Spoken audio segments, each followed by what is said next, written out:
Testing, 1, 2, 1, 2, 3.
Thank you for joining us, everybody.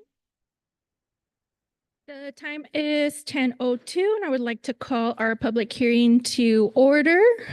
And get a roll call, please. Good morning. Governing Board roll call. Governing Board President Jessica Bueno. Here. Governing Board Vice President Carmen Trujillo. Present. Governing Board Member Erica De La Rosa. Here. Governing Board Member Erica Ovalle. Governing Board Member Dr. Alicia Vink. Here.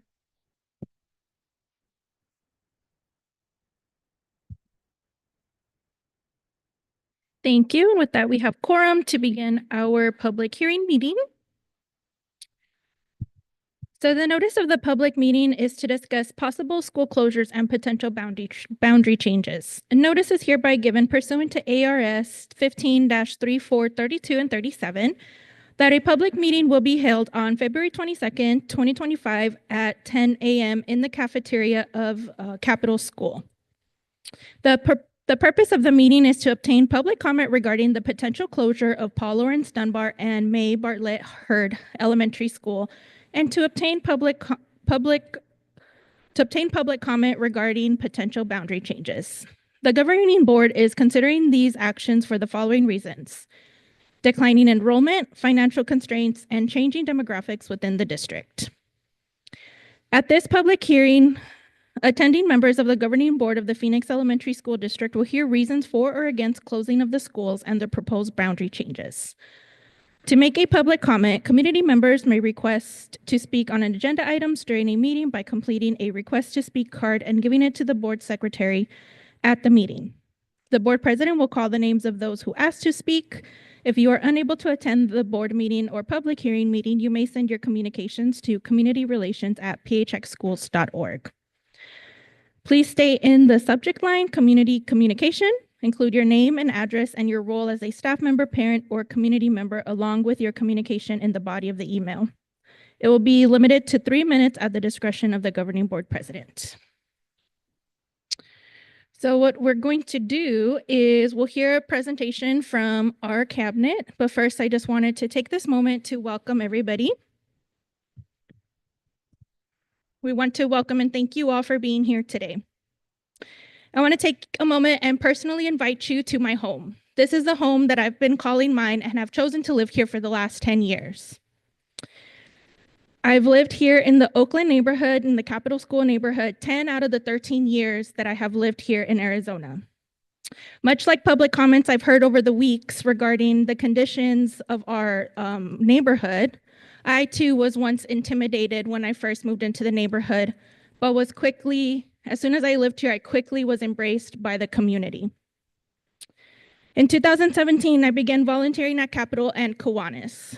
I quickly involved myself in service, also working at a nonprofit that was focused on community development in most of the neighborhoods of our Phoenix #1 boundaries. In that, I fell in love with Phoenix #1 because I learned through the history of the redlining, the discrimination that our community has faced. We are 153 years old because we are the first district to be established in the state of Arizona. And with that comes its challenges of redlining. You'll see in our neighborhoods where we have empty lots. You'll see that these conditions are happening to us, not because of us. I want to provide some context of like why we have to live in the conditions that we live in. 25 years ago, Maricopa County decided to open a shelter with wraparound services that would benefit those experiencing homelessness to make sure that they don't have to go from agency to agency all over the county. This was supposed to be the first of 5 that was opened within the county, and after a decade of seeing the neglect and the impact to the neighborhoods, no community stood up and wanted to house the unhoused population. This is why these conditions are happening to us and not because of us.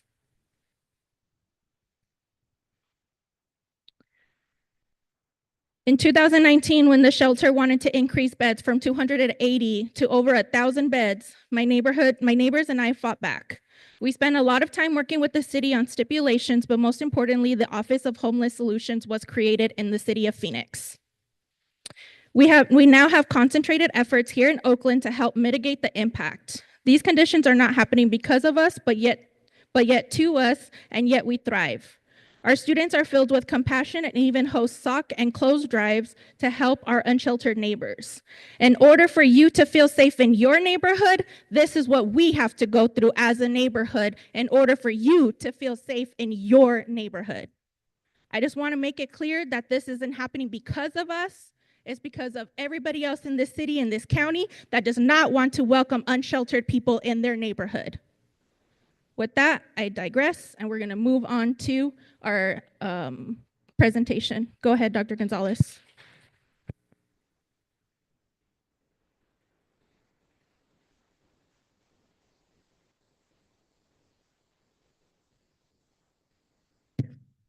Good evening, Governing Board, and we will be presenting on this. So we're going to have you move over here. I'm going to flip so I can.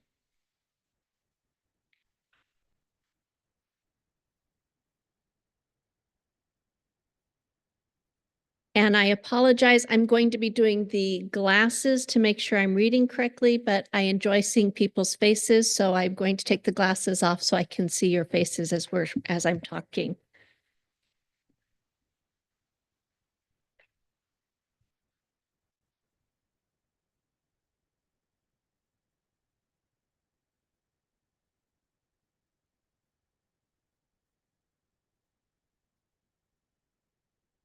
So as we're getting the screen set up, I do want to take a moment to say thank you to all of you for being here. And to let you know, staff are capturing comments that will be reported this evening. We also have our executive assistant taking notes, but we will be capturing all of those and continuing to add to our frequently asked questions document.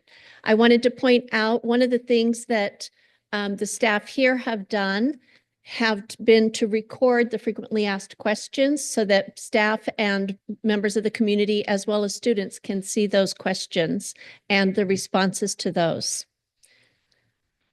We are also making sure that all materials are available in English and in Spanish, and these materials are also today's presentation is also being simulcast in Spanish, and we have translation headsets available. If anyone needs a translation headset, we have people who can help provide immediate translations for you. And that's Isaias and Norma at the back. So moving into the next slide, we're going to talk a little bit about the purpose of this. And I want to be clear. No one is excited about closing schools. Nobody benefits when we close a school. This is a very difficult decision for our district to make and for our governing board to make and for our communities to live with. To be healthy as a district and to be sustainable as a district, we should be able to carry forward 10% of our maintenance and operations funds. We're not in a position currently to be able to do that this year, next year, unless we take drastic measures. Our charge as a school district is that annually we are able to balance our budget, and that and then our purpose in the years going forward is that we are continuing to work toward building a $2 million cash reserve for the next year and working toward being able to get up to that $5 million reserve annually. This is called carry forward. Some of us think about it as our savings account and our checking accounts at home. This is what we're trying to do, is create a healthy checking account, savings account. So as we look at this information on the next slide, we had, and this happens regularly, that there is a study done by a demographic expert, works with school districts around the state. Applied Demographics did an analysis last summer of our district. And what they do in that is they look at the different neighborhoods and identify what are the birth rates, what are the number of school-age children that live in that community, where do those children choose to go to school, what are the competing forces for school choice around the neighborhood. All of that helped us to see that our enrollment is going to continue to decline by another 14% in the next 8 years. School-specific trends: Dunbar is declining by 43%, Heard by 36%, Capital by 41%. These are the data that we consider. The other part of the information that we get from the demographic study is what is the rate of affordable and attainable housing in the communities? What are the plans for the city to increase affordable or attainable housing? And what are the options that people have for meaningful work and opportunities to live and reside in the area? So if you look at the next slide, this is our student enrollment trend, and people have asked, why now? If you look at 2015, 2016, we were staffed for 7,000 students. Our enrollment began to decline, and so that by 2018, 2019, we only had 6,500 students, almost 6,600 students enrolled. At that time, the staff went to the governing board and requested that the governing board close 3 schools, because that would have put us at the right level of closures to be able to provide the services that we know our children need. That vote was a no vote. After that, we did not change our staffing. We continued to offer full-day kindergarten. We continued to provide preschool, and we continued to provide before and after school programming. We've also then encountered COVID, and with COVID came an influx of dollars that helped insulate the district so that we were able to continue to provide those. And then we also gave significant salary increases to our staff. When COVID went away, we were prepared to be able to move forward because we had been very intentional in our ESSER dollars not to hire a lot of staff.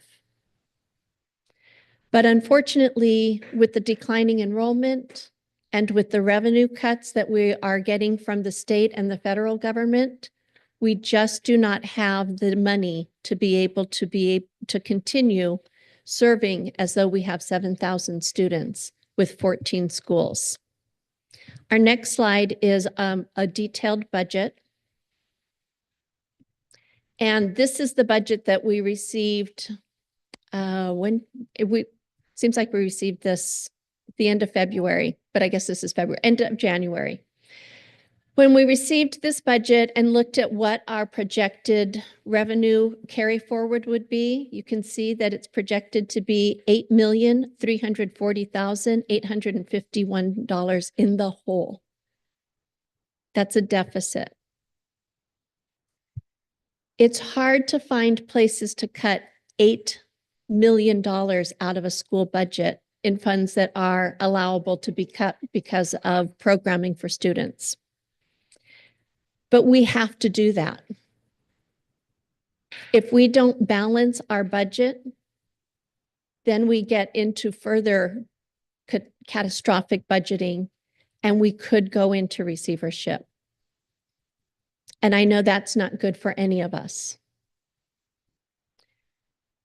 We have to find a way to balance our budget this year and to start building up a carry forward amount. We have to figure out, and so we have two plans to be able to do that.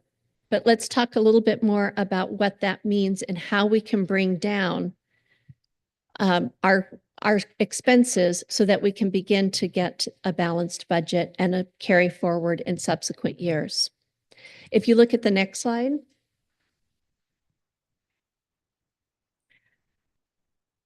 In our maintenance and operations, now remember, maintenance and operations comes to us based on our average daily membership, the number of students enrolled through the 100th day.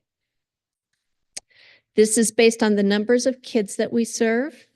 And it's always, as somebody said, it's always a year behind your actual numbers. So that's just part of the way that the budget is created in our state, and it's the way that we have to think about how we present this.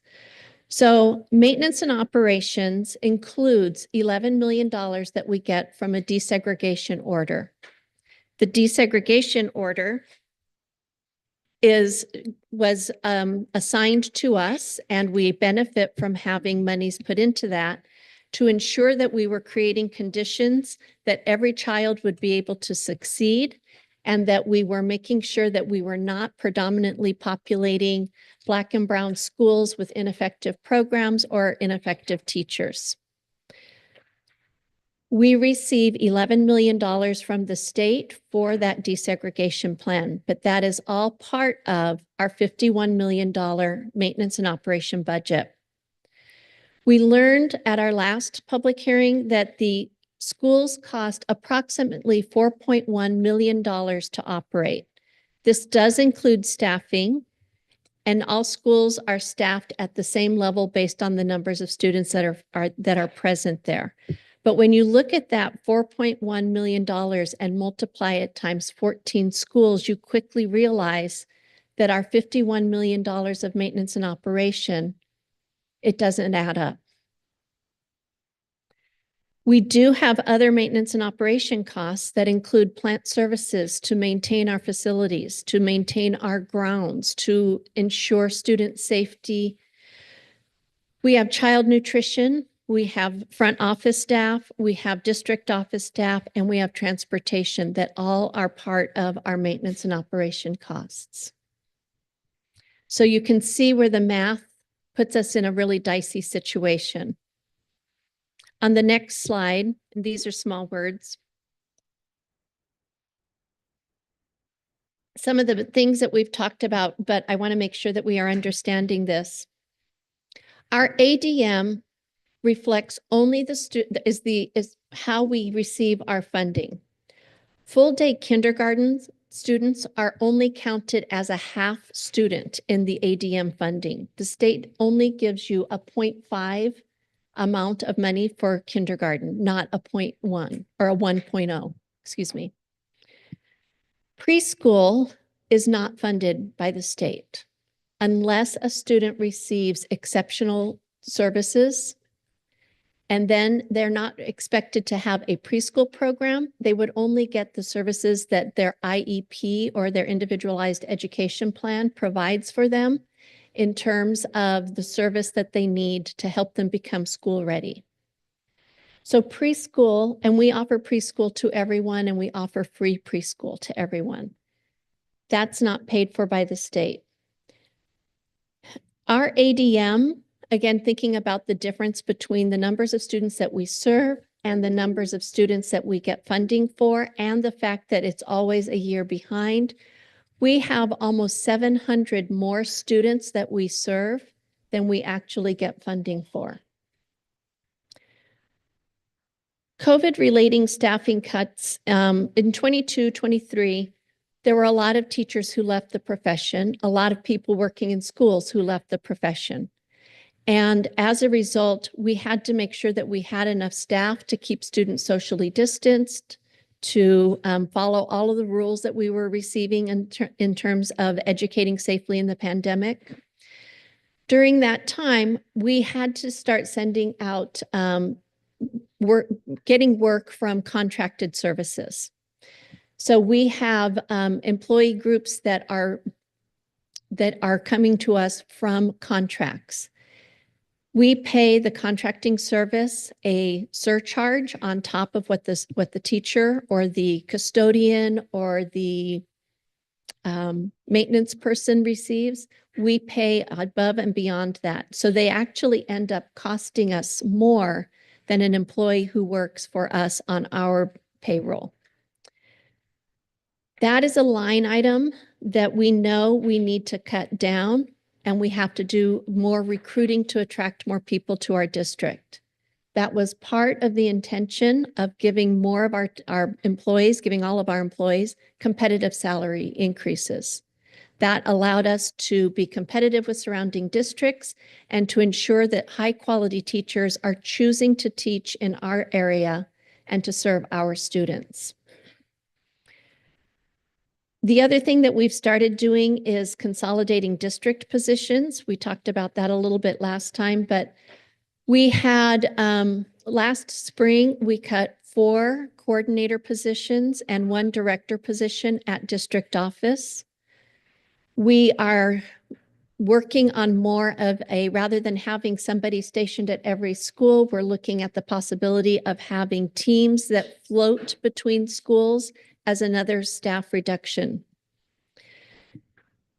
And then we're also looking at the rising costs and budget adjustments that occur. When salaries increase initially and then remain steady, that helps, but it doesn't help forever, because then as soon as we do that, you're no longer competitive. So we have to look at ways that we're looking at that. So some of the ideas that we've talked about is having a salary freeze for a couple of years if necessary, cutting our insurance costs and passing that expense on to the employees, and looking at our transportation and limiting the transportation routes that we're running. All of those represent cost savings, but with each one of those, you see a downside. Passing employee costs or insurance costs on to employees doesn't help them if we are also putting a salary freeze on their wages. That doesn't make us as competitive. Not having transportation to help get students to the schools that they need to go to really helps or doesn't help us ensure that students are finding the schools that are going to serve them best. Other ideas that we've talked about, we have restricted funds that we cannot use to change the enrollment of monies that we get. We have K-3 Move On When Reading funds that support summer school and after school reading programs. That's the only thing those funds can be used for. I talked about our DSEG monies. Our DSEG monies predominantly support Shaw Montessori and Magnet Traditional, 2 A schools in our community that are open to any student in our community. All of these funds are restricted, and what we can do with them is limited based on the rules that have been given to us along with those grants. And then prioritizing what we value. We know that high quality teachers are important because they help all of our students benefit. We know that preschool matters because it provides the foundation our children need to be able to come to school ready to learn in kindergarten. We know that full-day kindergarten matters because, again, it helps our students grasp what they need and be able to compete with students across the valley. We know that having teachers who can collaborate and work together makes a difference. Having teachers who have to teach by themselves, the only teacher at their grade level, is a frustrating and lonely experience. And we hear that again and again from our teachers that have to be in that condition. If we consolidate our schools, we end that. And we can provide different programming for our students that is enriching for all of them. So currently, the very first question we had when we looked at our budget deficit, we asked whether or not are we in debt? Are we going to go into receivership? And the simple answer right now is no. We have enough money to pay our debts, but we can't just pay our debts this year. We have to be ready to pay our debts next year. And as we anticipate what our revenue sources are, what our enrollment is going to be, we know that we have to make cuts for next year. With declining enrollment, with the funding cuts that are looming, we know that we have to reduce our spending drastically. So what we had proposed was Plan A. Plan A, or one of the things we proposed, Plan A looks at closing both Dunbar and Heard. That saves us approximately $2.1 million. And I know you're thinking, why doesn't it save us $6 million? Because you said each school costs about $4 million. Because the teachers follow the students. So just because we close the school doesn't mean that the students aren't still there. The students go to another school, the teachers have to follow. So do all of the support programs that we provide. We also know that we have to make budget cuts. And initially we were thinking we'd be okay with just making $3 million in budget cuts, but the more that we look at the budget, to be safe, we need to make at least $4 million in budget cuts. We also know that we have to make strategic decisions that create better revenue streams into the district. If we're dependent on state legislature and federal legislature for school funding, we will keep coming back to this issue. And I think you've probably seen in the news, Arizona is one of the lowest funded states for public education. We have to become creative in thinking about how we generate revenue so that we can provide amazing programs for our students. I want every student to experience a school that is as beautiful as Capital is. I want every school to be able to experience a program that has teachers working collaboratively together to design beautiful bulletin boards across the campus, great lessons in their classrooms, great student experiences. One of the parent comments we heard last week was that the school doesn't get to have field trips other than the field trips that the district provides for them. The school doesn't get to have carnivals and festivals that the parents can participate in. I want every school to be able to do those things. We also know taking advantage of new lease opportunities by closing 2 schools and ending our lease with ASU Preparatory Academy gives us revenue streams that can come in and continue to sustain the district. With a $6 million savings in cuts and a potential of $5.2 million in revenue generated, we can start having $11.3 million toward carry forward. But we have to be really clear The revenue generating piece can't begin tomorrow. It takes time for that. And that's part of why we have to make the cuts that we're going to have to make, even if we close the schools. So people have asked, why did you choose these two schools? Choosing any school to close is a heartbreaking decision. We chose Heard because Heard has a school that is in close proximity that can be a walking school. So people in the neighborhood still have a choice school for them.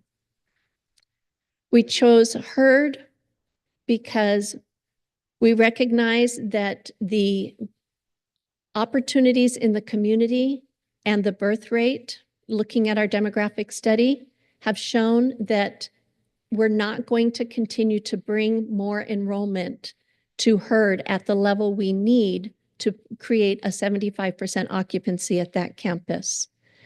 We even tried to bolster enrollment at the school by bringing specialized programs to the school. We also know that we have to, Heard's performance they're in what's called continuous school improvement. And I know we heard that they're very close to becoming a B school. We really hope that that is true.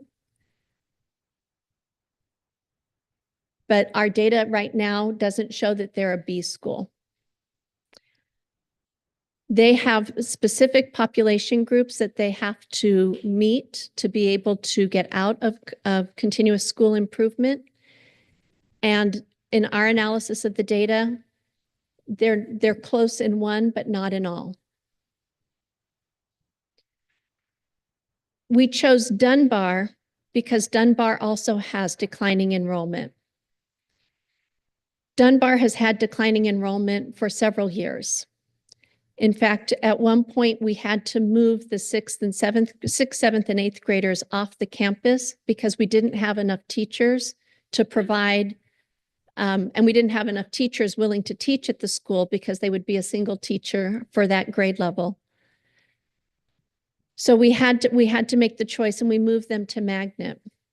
And what we saw in moving them to Magnet is that the student attendance rates went up, student academic achievement went up, and the student growth went up.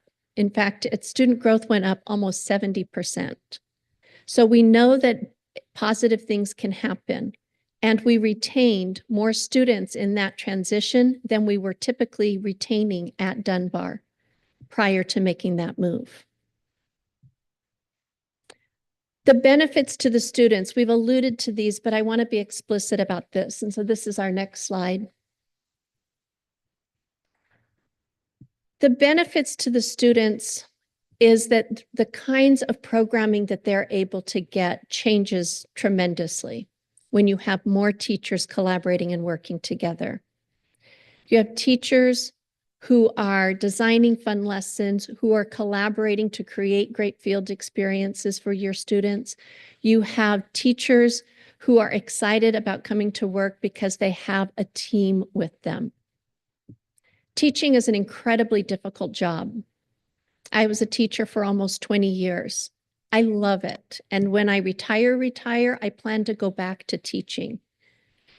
But it is also exhausting. And when you have to do it by yourself, when you don't have a team of people who collaborate with you, it can wear you down. I don't want that for our teachers. And I want our students every day to walk into classrooms with teachers who are excited to see them, with teachers who are saying, welcome home, let me help you work on this. Guess what we're going to do today after school? We're going to have a theater club because it's not just one person who's doing this. It's a team of people doing this. I want our students to be able to have specials like art, like dance, like theater, like STEM, like robotics. We can't do that when we're spread this thin. We know that when we're able to consolidate our programming and bring more teachers together, we're able to offer better programming for our students. We also know we can be more strategic in the supports that we're providing to our students so that our students are getting the specialized supports that they need through social emotional wellness, through nursing, through exceptional student services to meet specific learning needs, through interventionists who can help accelerate their learning. All of those things are possible when we have fewer schools. And when we have fewer schools, it also helps us attract high-quality teachers and more students to our campuses. So we've prepared a snapshot of our K-5 schedule so you can see what it looks like currently. And that's the next slide. Thank you, Jim. The current snapshot is a single teacher at each grade level. There are teachers who have combo classes. That means when the class size gets to be too much, the teacher has to take part of a third grade and part of a second grade. So now they have to prepare lessons for second grade and for third grade and deliver those throughout the day. In this example, it's fourth and fifth grade. The opportunities for teacher collaboration are much harder to schedule because you don't have the time and the flexibility to be able to get that in during the day. And then the interventions and extensions, that has to occur across grade levels. So you're still not getting that individualized attention and support that you need. Looking at the opportunities of K-5 scheduling, next slide, please. Now we have 3 to 5 teachers per grade level. So now you've got teams of people collaborating together. And when teachers are able to collaborate, you see same grade teachers having opportunities to collaborate with each other, to provide different levels of student support. And the responsibility for interventions becomes shared across all of the teachers. We increase the numbers of teachers and we increase the number of opportunities that we provide for our students through that mix.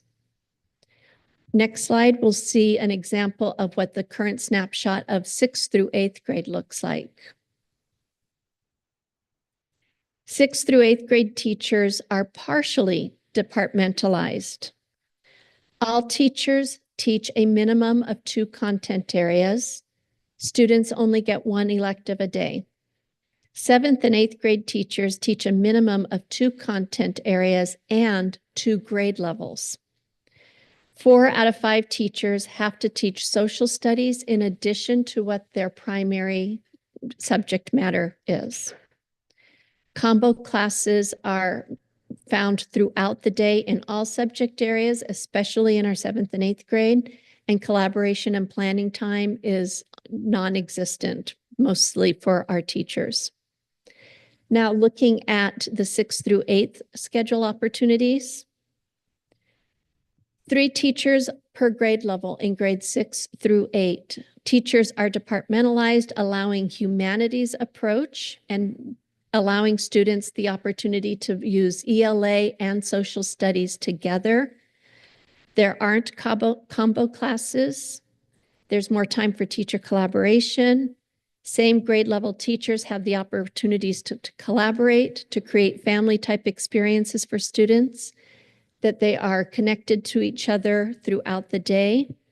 Responsibility for shared interventions and extensions increase, and we increase the numbers of students and teachers. That's only possible if we consolidate our schools. Plan B, if we choose not to close schools, we have to make some very serious and long-lasting cuts to the programs.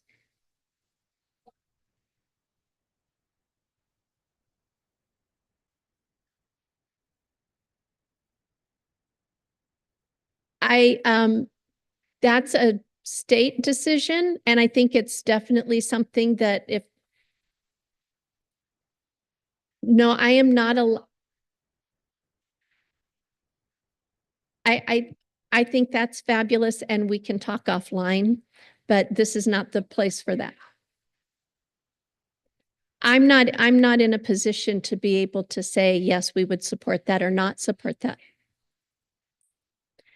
So Plan B actually looks at making budget cuts of up to $12 million. It eliminates our general education preschool program because we have to cut enough teachers in that formula that when we cut that number of teachers, we don't have the staffing for our general ed preschool.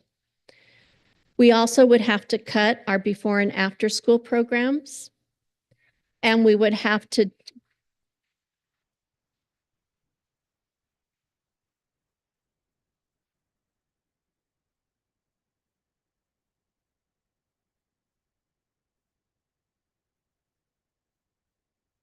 So in looking at this, we would also have to eliminate our district sports program, potentially eliminate our newcomer program, reducing student support staff programs, reducing district and school-based operations staff, and staffing at the highest student to teacher ratio. We would still be able to take advantage of lease opportunities. However, we would not be able to take advantage of the same number of lease opportunities. Plan B saves us $12 million, but unfortunately, we have to continue to make that same level of cuts annually to sustain that. So why are Plan A and Plan B different?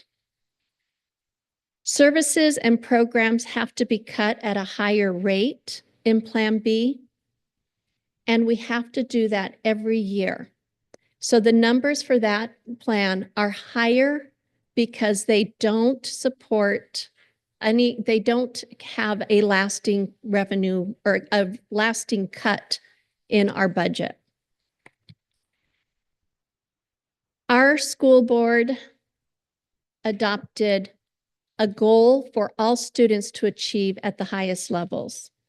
We focus on ensuring that student outcomes are improving at every one of our governing board meetings. If we don't close schools, it gets harder and harder to live up to that expectation. We have moved on our next slide. I'm sorry, Jim. In the next slide.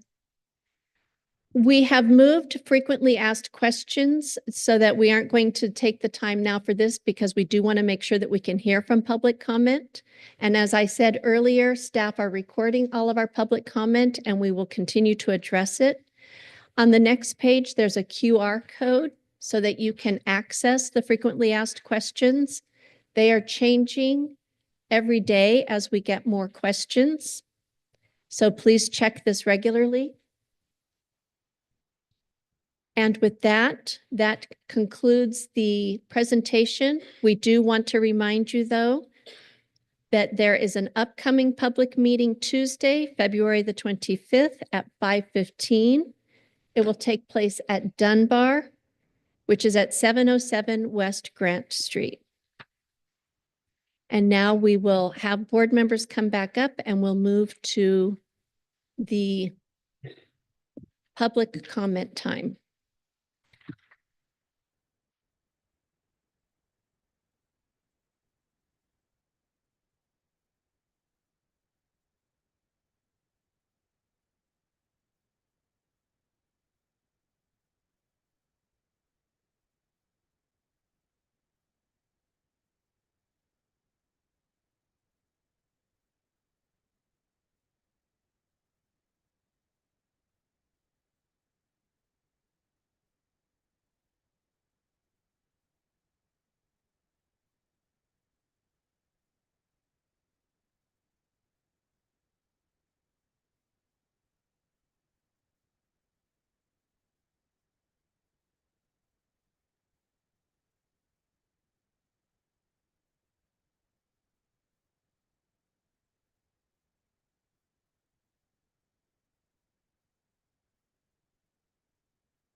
We are ready for our public comment period.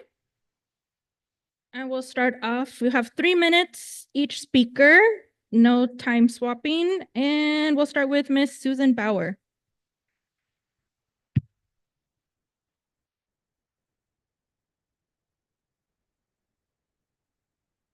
Good morning, Governing Board, and thank you for the opportunity to speak.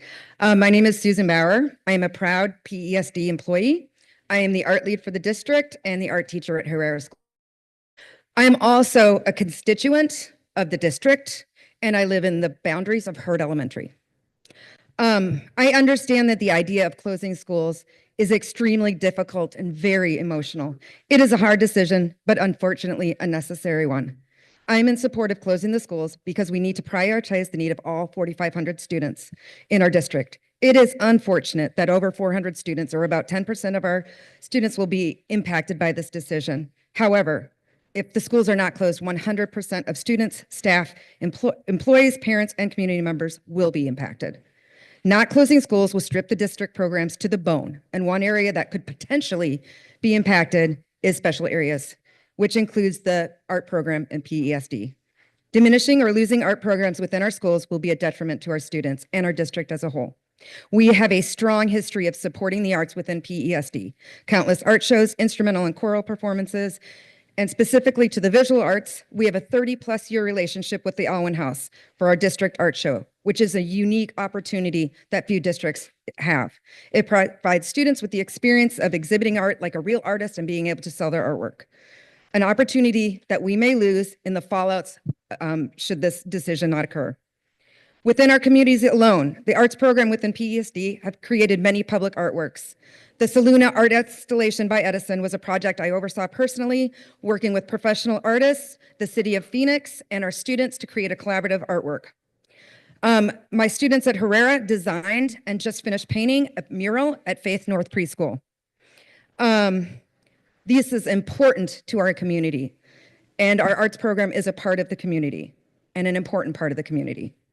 We risk losing the foundation that the arts provide students. The arts provide a rich exploration of cultures, the development of social and emotional skills, allow students to communicate and express themselves non-verbally, develops creative and critical thinking, as well as problem-solving skills. It is the most open and explorative subject. For some students, the arts and other special area classrooms are the only place they find success, safety, and joy in school. For some students, it is the only reason they come to school every day. Cutting special areas would have a huge impact on all students in our district. I respectfully ask the board to put the needs of all students first and protect the long-term health of the district and make the hard decision to close schools. Thank you.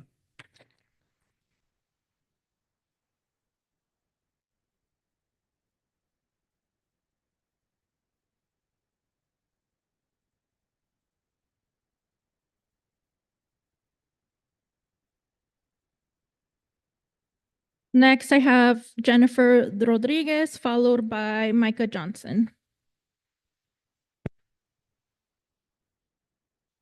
Good morning, everyone. I'm representing the Faith North Preschool, the families of Faith North, and also the families of the preschool kids. I'm nervous, I'm sorry.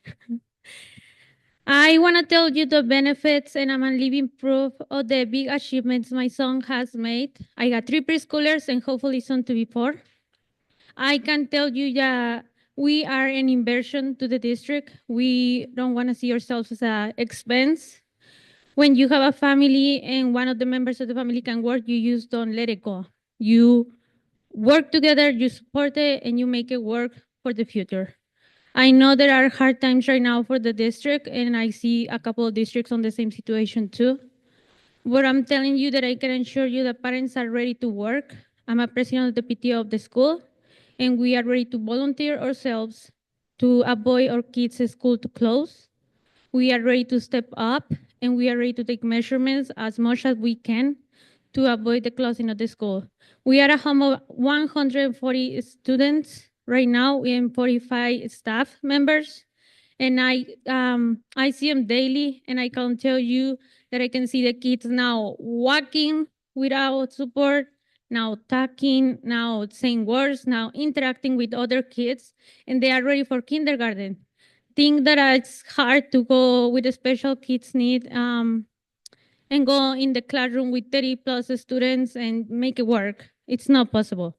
We need a base to do that, and we are worried about the future of our kids. My older son is going to kindergarten next year, and I'm scared for my other kids. What's he gonna look like? I got an autistic nonverbal son right now that he just started on January the program, and he's already sign language. He's doing amazing, and I just don't want to let the school go. Thank you.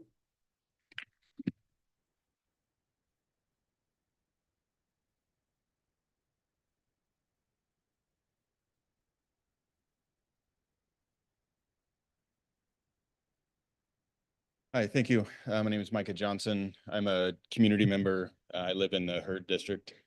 I really just have some questions more than comments. One, it was interesting that if I understood correctly, you pointed out that birth rate in the Heard District is declining, and so future expected enrollment is declining, which doesn't really fit with my observations of the neighborhood that we live in. It's a lot of younger families that have been moving in as senior citizens have been moving out. And so the neighborhood actually is getting younger. So I don't know if the demographic survey is available. Like, I'm sure it was done professionally. I'm not doubting that, but it's just interesting that it doesn't really fit with what a lot of us see in that neighborhood. So I'm curious about that. But then second is, I understand budgets well, and there's two sides of that equation. And we started to hear a bit about the revenue side. I understand cutting expenses is going to be tough, regardless of how you have to do it. But what other approaches have been explored to increase revenue? Looking at, I agree state and federal funding is not something you necessarily want to rely on. So what's been done to look at how we can increase revenue locally here through bonds, through property taxes, through other, ways that we can, as the community that live in the district, support the district so that we have thriving schools.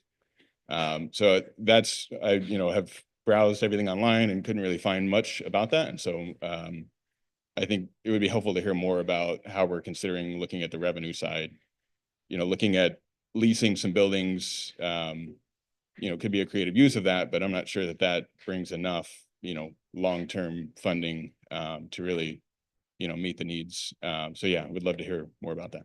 Thank you.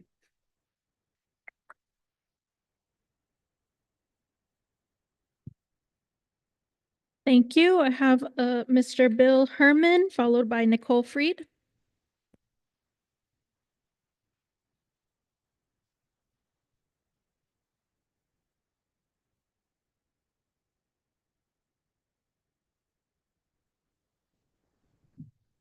I have to tell you that I'm not a member of the district, but I have a son, a daughter-in-law, and a grandson who live in the neighborhood, and I had a chance to visit them often. And during my visits, I was able to interact with the school's security officer, Michael, and a very outgoing, kind, but also a very responsible and dedicated man to his profession and to the school. I was encouraged to have a conversation with Principal Botts, which I did have, and learn more about the school and its goals and what it's trying to do to help out the students. And I believe that's probably true about every school in the district. However, in the conversation with Principal Botts, it came out that I am fully retired, and one of my hobbies is writing. And she said, well, can you write something about the school? So I chose to do that. So for a lighter moment in all the heavy conversations that are going on, I'd like to share what I wrote with you because she encouraged me to do that. And if you know anything about poetry, you know that I'm not published. But this is called an acrostic poem, which means that the first letter of every word, of every line, if you watch them going down, spells capital, elementary, school. So here's what I wrote. Children find a balanced exploration, a well-rounded, graded education. Parents find a trusted group of teachers invested in providing information that arouses students' curiosity, offering some questions and their answers, leading to some knowledge that will be enlightening as well as entertaining, leading students on a quest to be explorers on their own with hopes of gaining more insight into what they see and hear each hour, each day, each week of each school year. Not one from K to 8th is overlooked. The staff is focused on providing all an atmosphere of safety and of discipline, refreshing students' confidence to walk the halls, yielding to that task as each new day begins. Students know that Capital's commitment can help them grow up educated, wise, help them get a handle on the knowledge that offers them each school year this prize: opportunities to be prepared for life's next phase, learning that will benefit them all their days. And I believe that is true not only about Capital staff, but about the staff of all the schools in the district. Thank you for your time.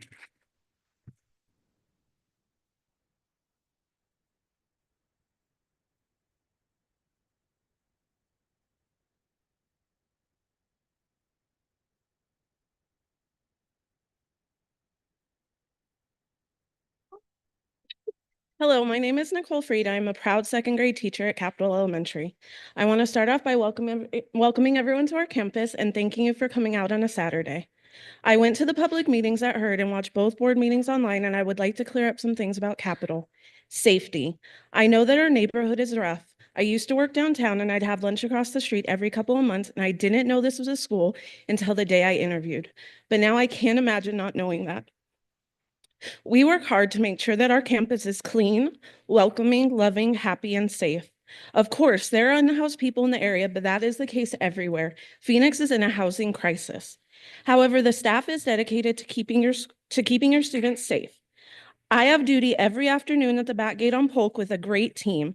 If there's ever an unhoused person or a stranger, we ask the students to wait behind the gate until their parent pulls up, or we walk the students to their car. SSO. I know there are some concerns about having a police officer on campus, but I think it is a great opportunity. Every year we teach a module in ELA about community helpers and how exciting for students to have a police officer on our campus to talk to, ask questions to, and take lessons from. It is not about surveilling or reporting. Capital has a lot to offer students and families. We have before and after school care at the Y, Cougar Crew that offers tutoring and enrichment after school, enrichment that includes STEM, STEAM, PE, cooking, and drama. We have sports, cheer, anime club, and garden club.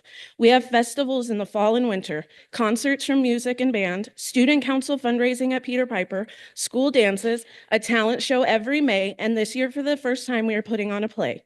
Please give Capital a chance before you make a decision to go to another district. I'm willing to have any parent or staff member from Hurd come into my classroom to watch a lesson. Call the front office, ask to speak to me, and we can set that up. At Capital, we know how hard this decision is, and I can't imagine how you are feeling, because if it was our school closing, I would be devastated. But if this consolidation is approved, the Capital staff is excited to welcome you to our campus.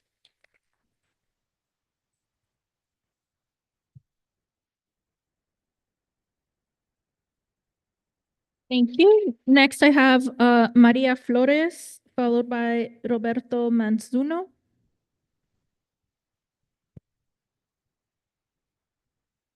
Thank you for having me here today. My name is Maria Karen Witzel Flores. I am a special education instructional assistant at Faith North Early Childhood Learning Center. I have been a part of the Faith North team since 2018.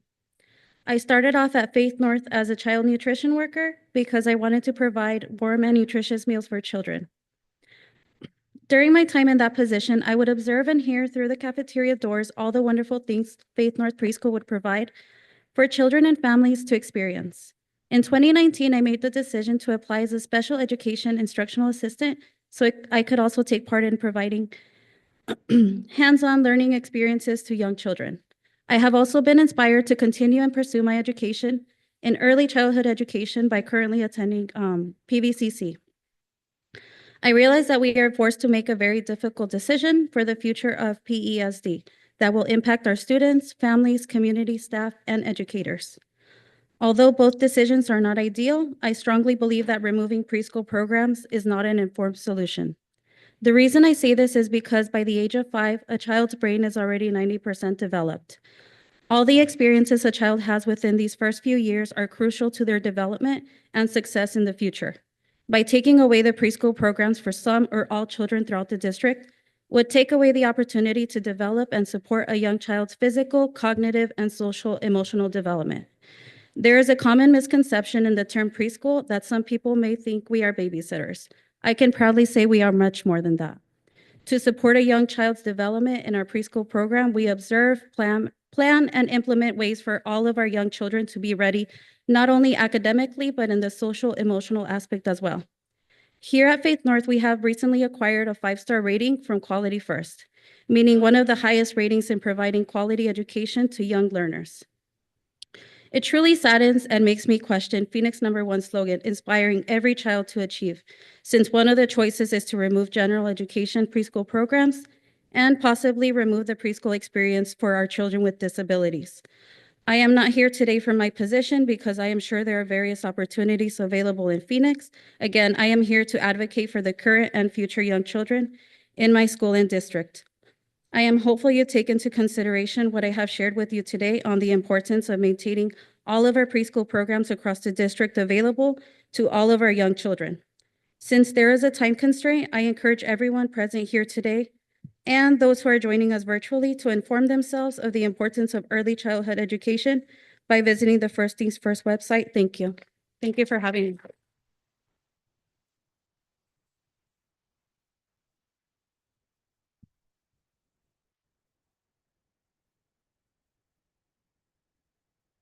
Hello, everyone. I had a speech, but I think I'm just gonna say what I feel. I'm here to ask the board to support Plan A. We just lose too much with Plan B. My son currently attends Faith North. One of my biggest worries for him, because he was born during COVID, was so he was really at home. He didn't really have anybody to interact with. So one of my biggest worries was how he was gonna handle being in a school setting with a lot of kids. I had the opportunity to take him to Faith North. So I no longer have those worries because he was able to be with other kids his age. And he learns so much. Excuse me. But I know it's hard to close a school. But I asked everyone to go home today and ask their kids that their sacrifice is gonna help the younger kids keep their schools. Yeah, and I also asked everyone to don't view the persons that are up here as enemies. We're all here together, and I'm pretty sure it's a tough choice to close schools for them as well. Thank you.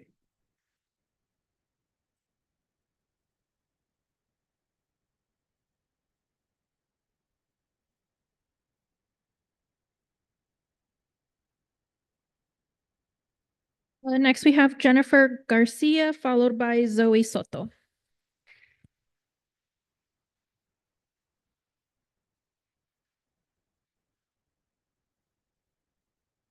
Good morning, everyone. Thank you so much for allowing us to have this space. I want to share space with you guys because I realize there are no easy answers, only hard decisions today.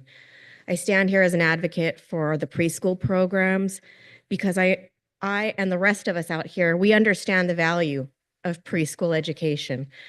I would ask that each of you maybe hold in your heart the answer to this question. Did you go to preschool? And did you have your children go to preschool?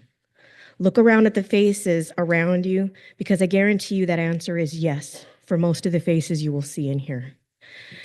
The value of preschool, we've all heard that saying, an ounce of prevention, right? But let's talk about the benefit, because we know when children have access to high quality early education, the benefits filter through their entire life, which filter out into the community. So let's think of the benefits. When a child has access to high quality preschool, they enter kindergarten with valuable and necessary pre-math and pre-literacy skills. These kids will fare better when they get to kindergarten. I would challenge you, go ask a kindergarten teacher to explain the difference to you between children that went to a high quality preschool and children that did not have access to preschool. I would share with you that the number one piece of criteria that will determine how many prisons we will build in Arizona comes from third grade reading scores. Children that had high quality preschool fare better at these scores. They have a better chance in life. And while nobody wants to think of a school closing because we know how that impacts our community, I would ask that you think about our most vulnerable population. We had a young lady speak about that birth to 5, how those experiences mold our students and truly set them on a track for success. Let's also think about the benefit of the district too. When children go to a high quality preschool, parents partner with those teachers when their children are their most vulnerable age. There is trust established. Many of the teachers here, the parents here, probably remember your preschool teacher. When that kind of trust is established, those students tend to stay in those schools. Hopefully, this makes sense in a way that having preschool does not just help the student, it does not just help the family, it does not just help the school, but it helps the community.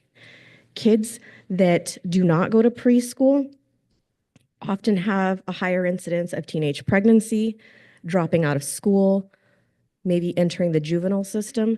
So we want to make sure that we prioritize our most vulnerable population Ms. by Garcia, keeping that's preschool. time. Oh. Thank you.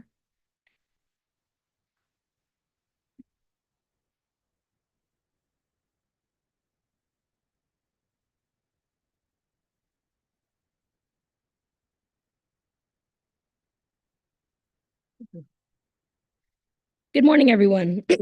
My name is Zoe Soto. I'm Capitol's art teacher, and I've been Capitol's art teacher for the last 2.5 years. I fell in love with this district during my first internship at Edison, and when I was presented with a chance to come back to the district through Capitol, I accepted without hesitation. I found my place in Capitol. I found a wonderful team of colleagues and friends alike, an attentive and connected community, and most importantly, I have found my greatest purpose in working with these wonderfully talented students. But I am rightfully concerned what may change about this district that I've come to love in the coming year. As many of us stand, there is uncertainty in the air. We're faced with a difficult decision. Closing a school is a serious concern for many people, and to the Hurd community, I get it. Sending your kids to a new school, especially one in a different community, a different locale than what you know, can be very stressful. The concerns you raise are real.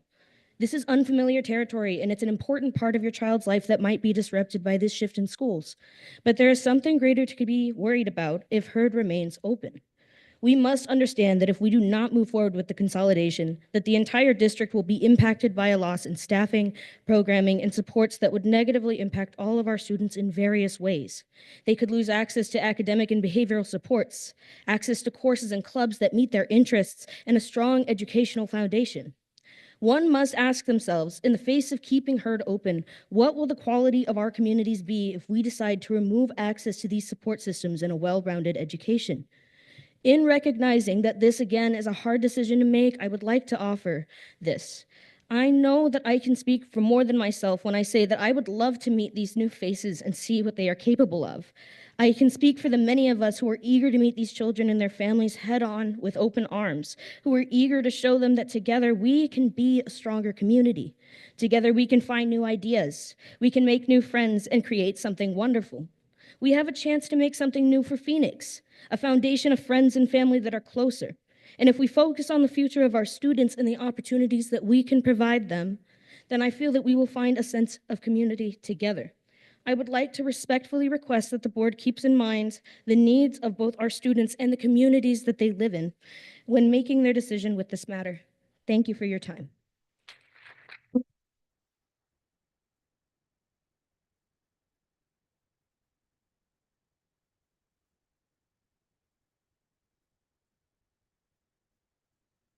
Next I have Tara Mayshiro, followed by Jack Marks.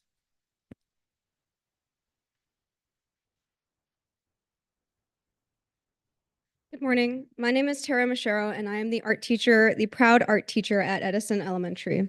I first came to the school district as an intern at Edison. It was my first experience in a classroom setting as a teacher, and I loved it so much that I followed my mentor, Susan Bauer, to Herrera to keep learning from her. When I graduated from college, I immediately went to Edison, back to Edison. I chose to come here. I chose to stay here. I am dedicated to this community, to this district, to our schools, and most importantly, to our students. And I am in full support of closing Heard and Dunbar. I understand that this is a scary and emotional decision to make, but it is absolutely necessary. When the alternative to closing schools is a possible loss of language interventionists, vice principals, aides, custodians, cafeteria workers, and special area teachers, that is simply not an option. That reality leaves a shell of a school behind and a shell of a district. If we keep these schools open, there is a possibility that we will not have an art department. And as someone who has been involved with this district for the past 3 years, I have seen the firsthand impact that my team has had on our communities and our schools. Art class is an essential part of a child's development and education. It is the spark that ignites creativity into young minds and allows them an opportunity to express themselves, and it is not something that we should ever take for granted. The amount of times that my students have told me that they don't have crayons or pencils or paper at home to draw or create with is staggering. I gifted some of my students their very first sketchbooks.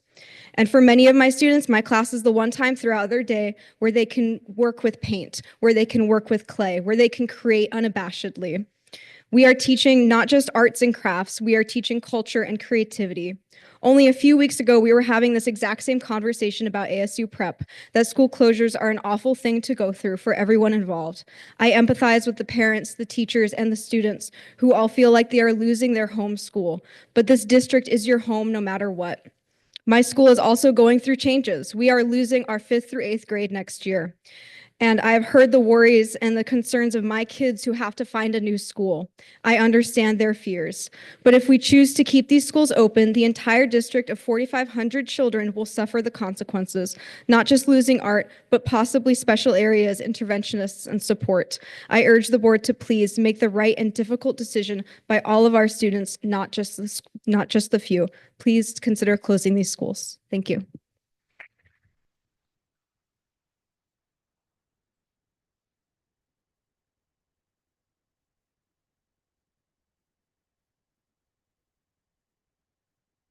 Good morning. My name is Jack Marks, and I'm a 35-year resident of this school district. And I heard Kiwanis mentioned earlier. I'm a member of the Phoenix, 30-plus year member of the Phoenix Kiwanis Club, so as well.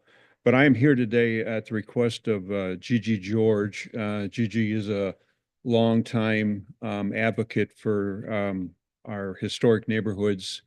And Gigi is the president of the Encanto Citizens Association, as well as the Phoenix Historic Neighborhood Coalition. She's unable to be here today because she has mobility issues and just physically can't be here. And she asked me if I would deliver these words to you.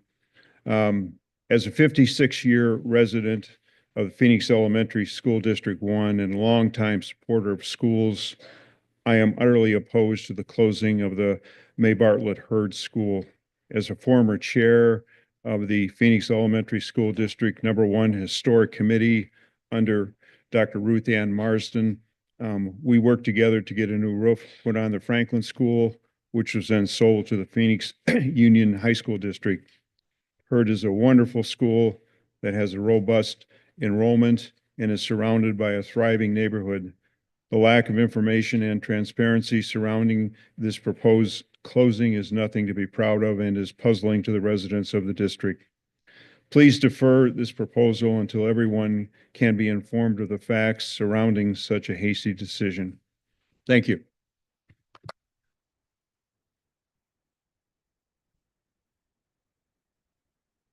Next, we have Damon McHenry, followed by Adrian Spies.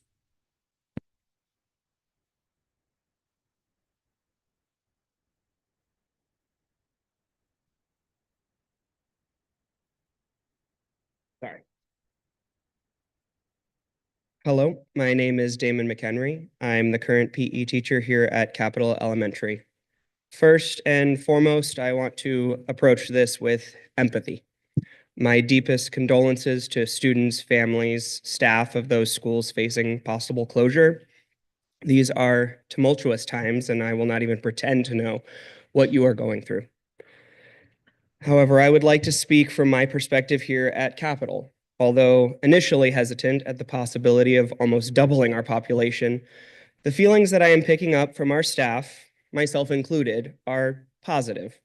We're ready, we're willing, and able to receive students, staff, and families with open arms, open minds, and most importantly, open hearts. There is an excitement at the possibility of adding more diverse perspectives to our community. There is a readiness to increase our collaboration. There is a willingness there's a willingness to receive every staff member, student, and family with love, compassion, support, and empathy. Growing our population will only strengthen our community and increase the opportunities we can provide for our families.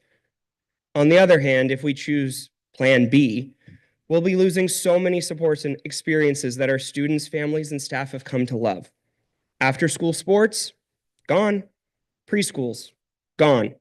Intervention groups, family outreach specialists, behavior supports, all gone. An increase in class sizes and a reduction in pay for all staff that are not cut, we will be chopping off our right arm to save our left, thinning out and weakening the resources in every single school across the district. This will only hinder our ability to provide for our communities. I know this is not an easy decision, but there is a clear choice forward. Either we choose to consolidate, collaborate, and strengthen our communities, or we spread our resources so thin we will inevitably fail our students and their families.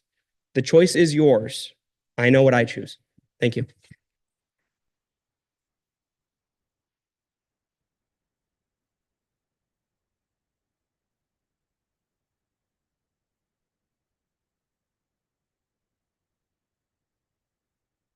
I am Adrienne Spees. I have a student at Shaw. I live in the district, and I have another student who graduated from Shaw and is now at North High School. So we are a public school family, very supportive of public schools, and public school is our choice.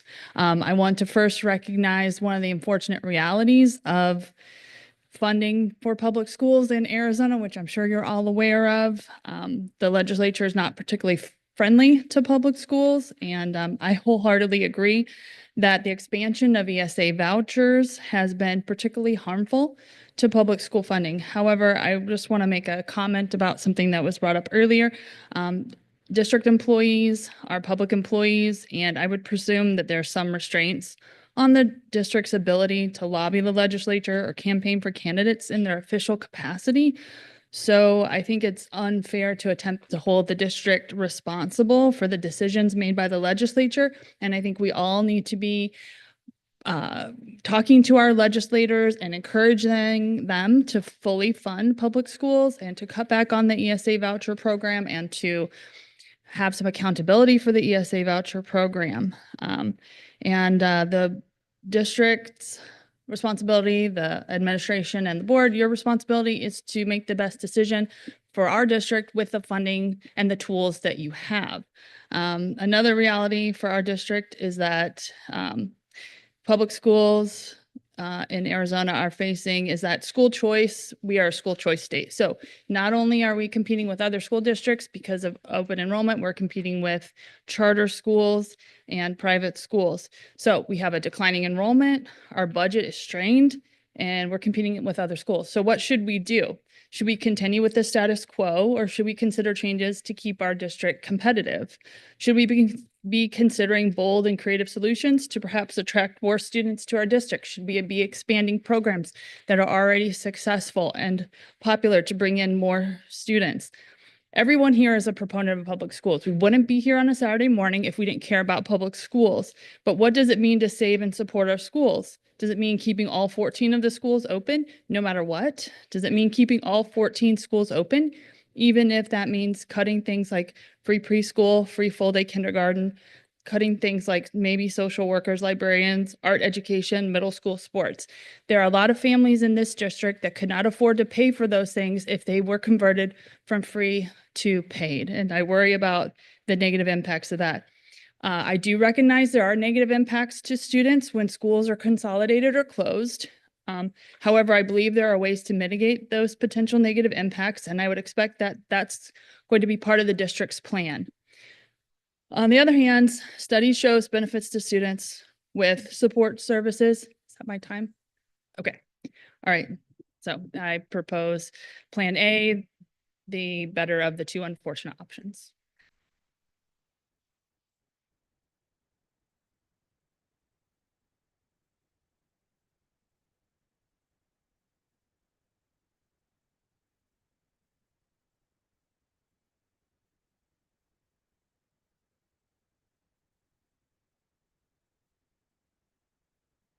Next, I invite Christine Deal, followed by Angela Eddington.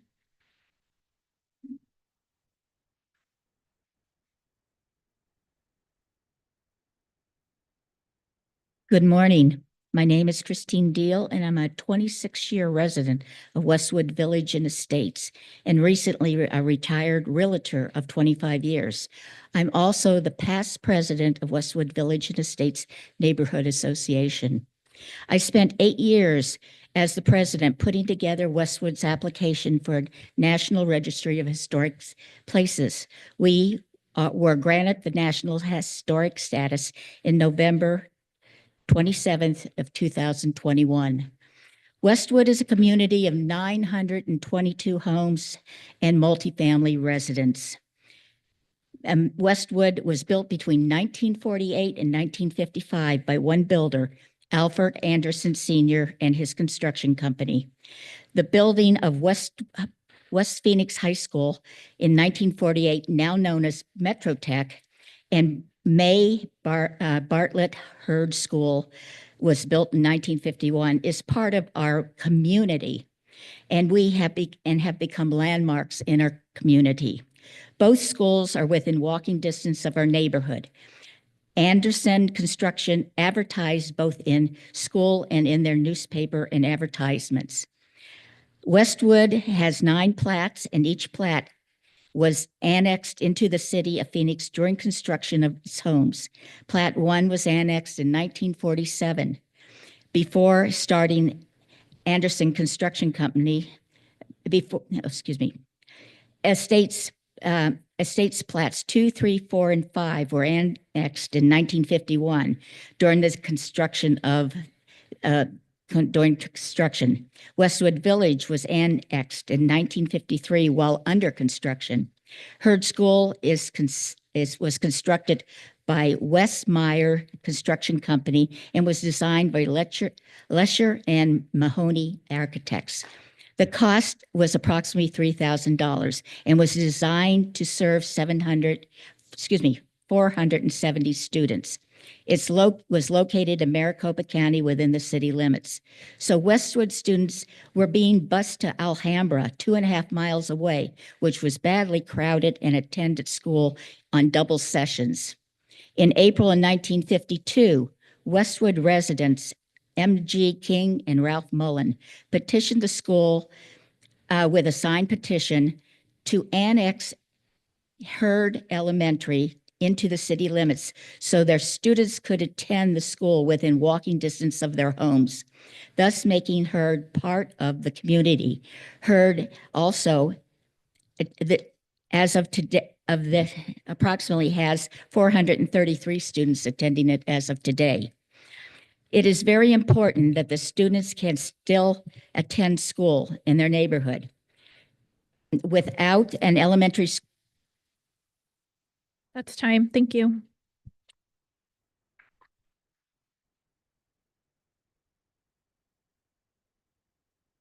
Good morning, board members, administration, and our wonderful community. My name is Angela Eddington, and I'm the IS at Faith North Early Childhood Learning Center. I've been a proud member of the school district for 20 years, and I'm speaking here today in support of closing Hurd and Dunbar. I stand before you not just as an educator, but as an advocate for our young learners, our families, our preschool program, and the future of this community. Faith North is just not another childhood education option. It's a cornerstone of inclusion, opportunity, and excellence. We have earned and awarded a 5-star highest quality first thing rating, a testament to the expertise, the passion that our teachers and staff dedicate to our students every day. Our preschool program is recognized across the state for its exceptional approach to early childhood education, and I've had the privilege of speaking on inclusion panels to share our success with other districts. But beyond the many years dedicated to developing an exceptional preschool program, what truly matters are the children. The foundation for a child's success in school and in life begins in these early years. Preschool is where our students learn to communicate, how to problem solve, and develop social emotional skills, and how to be part of a community. It is where children of all abilities learn together, grow together, and thrive together. Inclusion is not just a philosophy here, it's a practice that changes lives. When children with and without disabilities learn side by side, they develop empathy, confidence, and a sense of belonging that carries them from years to come. The impact of this program at Faith North extends far beyond the classroom. Families rely on it. It provides working parents with safe, high-quality learning environments for their children. At Faith North, we partner with families to ensure they have access to resources that support the unique needs of their children in the school and home setting. Our preschool program attracts families to our district, increasing enrollment and strengthening our schools. When we invest in early childhood education, we invest in the future where more students are prepared for kindergarten, more students reach their fullest potential, and more families choose to stay and grow in this community. To lose our preschool program would be a loss for more than just preschool. We would lose an opportunity to shape a stronger, more inclusive, and more successful future for our most at-risk students and our district. Our children deserve the very best start, and that is exactly what our preschool program provides. Thank you.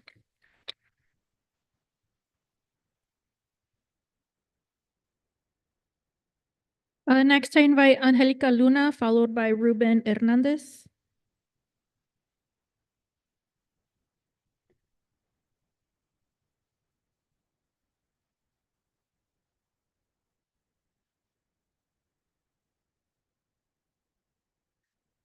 Since January 22nd, after receiving the dojo message, I started digging into the reasonings why Hurd would be the one chosen to be closed. I watched some of the board meetings, but didn't really pay close attention to it. At the first meeting, Joseph Fuentes went up to speak and agreed to closing Hurd and Dunbar. 2 days later, he posted, "Every child deserves a quality education in their neighborhood public schools." So I got back to digging. I spent days watching board meetings from 2022 up until this year. Doing a lot more research and digging, everything started making sense.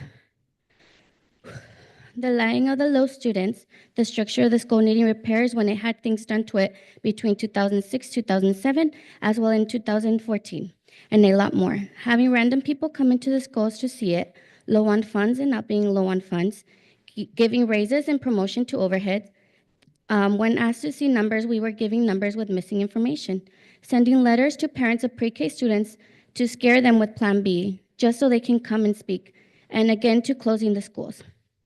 Having the news here and only to show what is convenient, I have a few questions that will help me clarify my finding. Is it true the plan is to close, consolidate, and repurpose, and that Dunbar and Hurd aren't the only schools that are getting closed? Is it true the list of schools being closed is or was Hurd, Dunbar, Bethune, Lowell, and Emerson? But just recently, it seems that one of these schools might have been switched for Herrera. Let me explain. Herrera and Emerson were supposed to close first and transfer to ASU Prep Academy, but since that wasn't possible this year, now Hurd and Dunbar are supposed to close. The rest of the schools are to be closed within the next year and so on. All in all, it's 5 schools in total closing. I just have one more question, and I might be reaching, but is this the reason why the last superintendent, Dr. Davila Hagiga, was voted out? Because she didn't want to agree with these reimaging program? Because the same people who agreed to the program are the same ones who voted her out, and those who voted against it are the ones who continue voting no to this program and giving reasons why it wasn't a good idea. Thank you, and God bless you.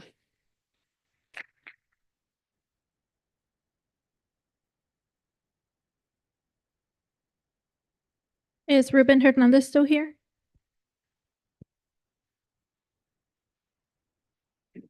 Hello, my name is Ruben Hernandez. I'm an educator, music educator here at Capital Elementary. Is this one? Got it even closer? Okay. My name is Ruben Hernandez. I'm an educator here at Capital Elementary, a music educator. And I do have to say it is unfortunate whenever a school or even a single program has to be cut. But we must consider not only the short-term impacts of not cutting, but the long-term impacts. In addition to the loss of special areas, extracurricular activities, and early childhood development programs, we have to acknowledge that not cutting these schools will not have an impact on the decline of our population areas, of our school boundaries.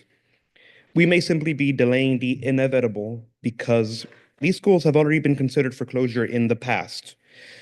That was delayed because we had an influx of funds because of COVID, but that only allowed us to delay deciding for this to happen. Because as years continue to go by, the populations will decline further and further, even if these schools remain open, to the point where these schools may end up closing regardless, but we will have cut all extra programs from the rest of our schools, gutting every other program that we have access to at the moment for something that may end up going away regardless in a few years. And I just ask that you consider that before making your final choice. Thank you.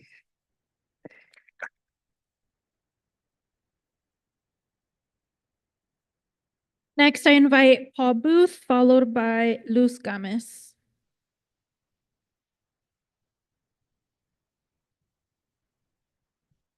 I have been asking the question, how much money is Hurd losing alone?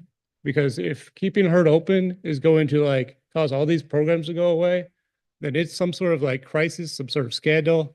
As like, what has happened with our money? Because like, how much money is Hurd losing? Why can't we get that basic question? Like, it's lumped together with Dunbar. How much money is Dunbar losing? These are simple, basic questions that we demand answers for. And I only have 3 minutes. We have begged the board members, we want to speak. We want to get to conversate and figure out like what's going on here. Cause like, there's something bigger going on. Anyway, I'm gonna try to hurry up here, but one basic question I have about the projected enrollments that we are showing is going to decline 200 students exactly for the next 2 years for the budget. That doesn't make any sense.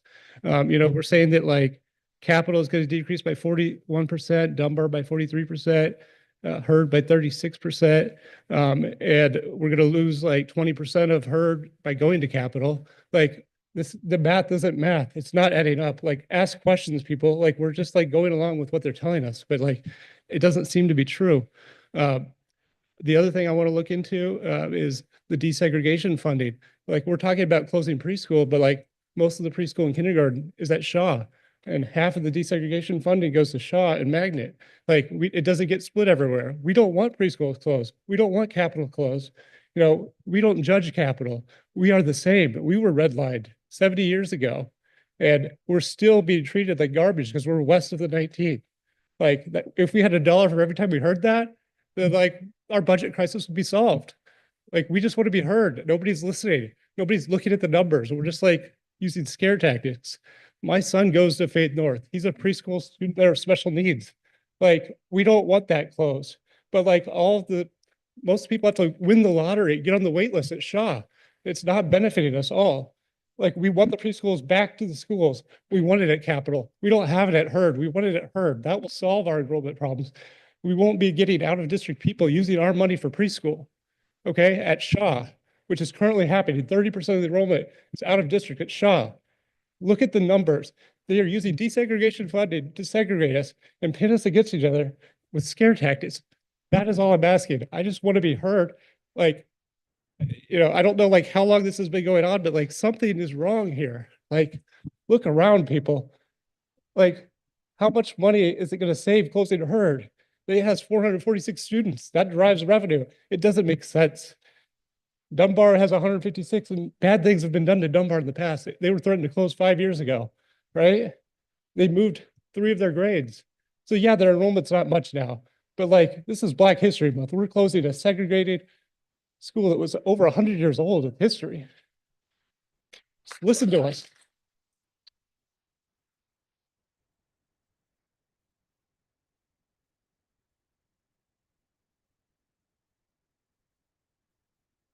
I have a statement on behalf of Ms. Gomez. I would like to support the idea of keeping preschool programs open as well as after-school programs, as I feel these programs are very important for kids, especially those with special needs. Their future depends on these programs. I feel closing Hurd School is not a bad idea if the kids can be transferred to the school right next to them, which is in walking distance, Magnet Traditional School.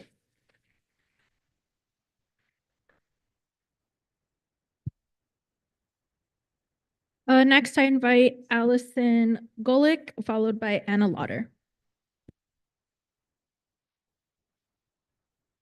Good morning. My name is Allison Gullick. I'm a mother of a Faith North student, president of Westwood Village and Estates, and an equity-focused epidemiologist. I live in Hurd Boundaries, a neighborhood shaped by redlining after World War II. Westwood fought to leave Alhambra School District in 1952 to join Phoenix Elementary due to discrimination and segregation. Now, decades later, our community, one of the most vulnerable in the district, is being pushed aside. This process has been increasingly hostile to Hurd parents and for me as Faith North parents, making many of us feel very unwelcome in our own district. I don't know who as a parent I can trust anymore in this district, and I'm a very involved Faith North parent. My kids' teachers are advocating against his best interests here today. And is my son going to be targeted now in the schools? Hurd Elementary serves some of the highest numbers of unsheltered students, yet it's on the chopping block. Why? Why aren't teachers advocating to keep their students where they know they're home? According to the Arizona Department of Education, Hurd was in the bottom 2 for funding last year, yet it has the highest first through 8th grade enrollment in the district. Despite this, students and parents are fighting to keep their school open. Why is a school with such a high need and demand being shut down? Why do some schools receive double or even 5 times the funding that Hurd does? Why are well-funded parents advocating to hurt our most vulnerable while our kids are shuffled around? This, to me, looks like modern-day segregation. For children with disabilities like my son, this is devastating. His walkable school, Hurd, is just 0.8 miles away. Under this plan, he will be bused almost 4 miles away to Bethune, facing a longer bus ride and new challenges with his white cane and in an unfamiliar environment. How is this equitable? Does the district's legal team even review the ADA implications of this? If this moves forward, children with disabilities will face barriers no other students in the district do. His programs, though, the preschool programs for children with disabilities, they will remain untouched. They receive funding already, they will remain untouched. It's a propaganda lie that you're being told. And through all this, the voices of the people who matter most, the kids, they're being ignored. Our children are being treated like numbers, not humans, beings with friendships, routines, and futures that deserve protection. This process is flawed, it is unjust, and it must be stopped. Schools like Hurd, Westwood, and South Phoenix don't need closures. If this is really just about money, sell us to a district that won't auction off our neighborhood school to the highest bidder or highest investor. These schools need investments. Closing schools is a divestment in our community. We need a plan C. Thank you.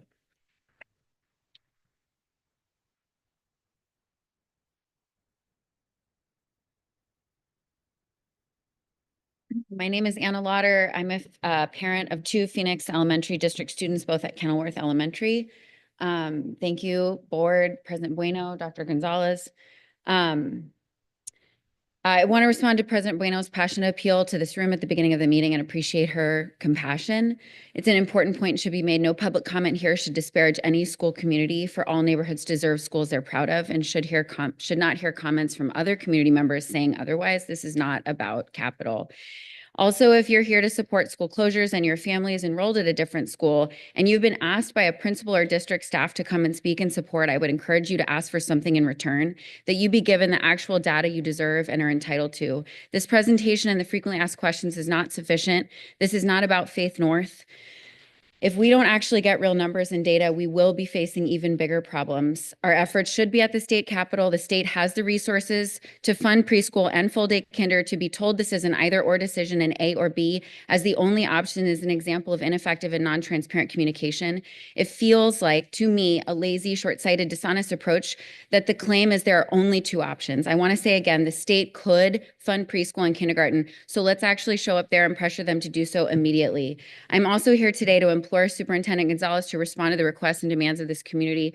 I'm asking the board to remove the vote from the March 4th agenda, to schedule community sessions where the district presents line-by-line budget plans, including actual commitments from these proposed leasing of the closed schools, to host virtual and in-person meetings, as well as collect survey data from families educators, community members that actually make it clear how to submit public comment. It is not clear on our website if you do not know how to communicate at these meetings.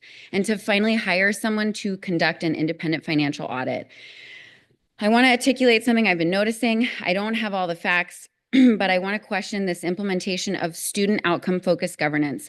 The critique of this model across the country is too numerous for me to articulate in my public comment, but if you Google it, it will turn up multiple critiques, the most relevant of which is the fact that this system is an example of a solution that is worse than our problems. In student outcome focused governance model, unelected district employees are the ultimate authority on all things outside of the 3 to 5 student outcome goals. Even then, administrators are given autonomy to figure out how to meet those goals, with board input or direction being banned. SOFG prevents school boards from holding their district accountable to community concerns. This might improve job stability for administrators, but creates conditions in which corruption can flourish and the community can be ignored.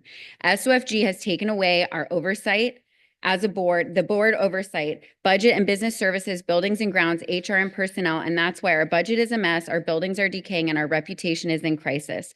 I have heard from multiple community leaders outside Phoenix L that corruption at Phoenix L is such that they would never send their own children to this district. I have actively challenged these rumors when I hear them, but my faith and trust with our district over this process makes me question this decision. Thank you.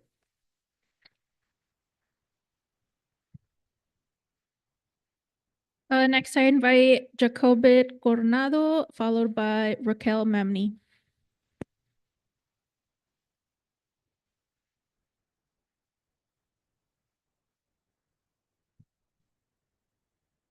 Hello, good morning, Governing Board. Good morning, Dr. Gonzalez.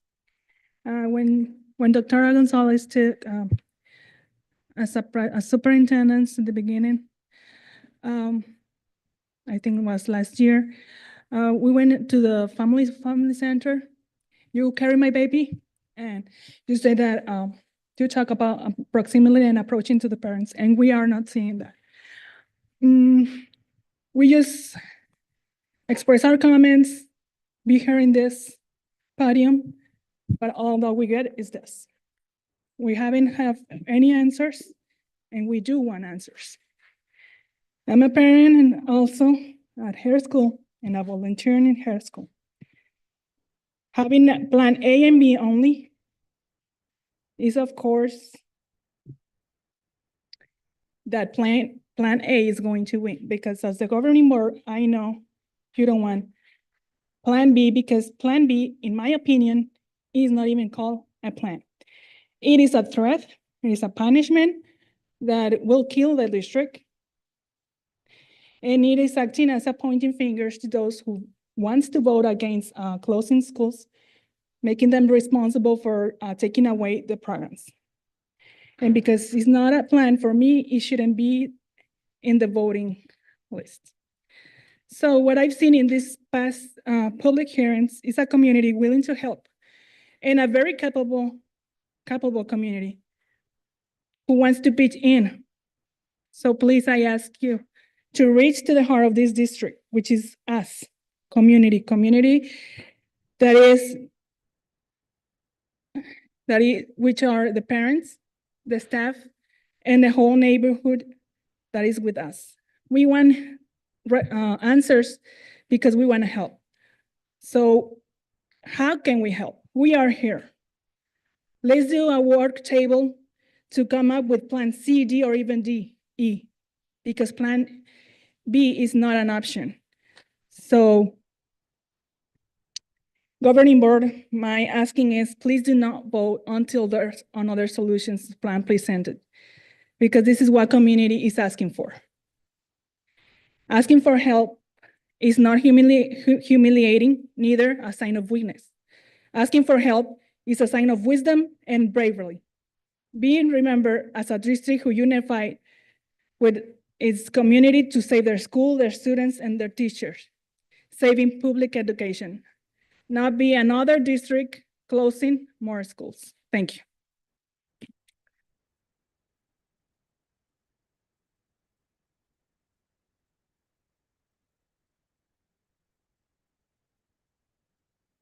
Good morning. My name is Raquel Mamani. I am a teacher I am a mom and I'm a public school advocate, and I want to thank Superintendent Gonzalez and the board for offering me the opportunity to speak. I wasn't planning on speaking today, but as an advocate of public education, I come to you as a storyteller. What's happening in your district is not unique. It is happening across the state and across districts in Maricopa County. This is a very difficult decision, and I thank you all for struggling and trying to do the best that you can. We obviously assume that you are doing the best that you can, but it's very sad to see schools being pitted against each other, a preschool program struggling to survive at the cost of 2 other schools. I see that you have 2 plans, A and B, and on Plan A, you speak about revenue. And I can tell you, watching this privatization going on statewide and nationally, this revenue comes with charter co-location and private schools coming in and taking advantage of the vulnerability of the district and taking over buildings at very little cost. And what we call that is disaster capitalism. Yes, the birth rate is dropping a little bit here and there. We understand that, but we also need to speak to the fact about school choice and what that means. That is the dog whistle for privatization. You are not just competing with dropping birth rates, you're competing with charter schools, private schools, micro schools, home schools, all of which being funded by the state. So 90% of Arizona families choose public schools, but we are not getting the majority of the funding. Of course, we need to make hard decisions, but we ask that you understand that school closures are not the answers. The students, families, and educators of this district, the community deserves transparent, community-driven process with equitable decisions that are not rushed. Shutting down schools is extremely harmful. We need to take a closer look at that. The plan feels deeply inequitable and, again, not financially sound. You are not going to save the district. That maybe it helps you this year, maybe next year, but if we don't address the privatization that is happening statewide, and again, take it to the legislature, who is taking away billions of dollars for our public education and giving it to private school families who do not need the funds. They are starving us. They are pitting us against each other, and we need to unite. We need to make sure that the answer to this problem comes from the community. The community is the best answer. They can come up with better solutions than A and B.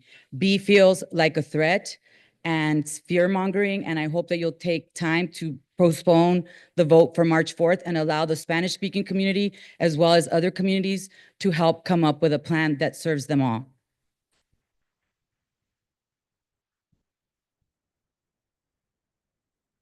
Next, I invite Angelica Bustos, followed by Janice.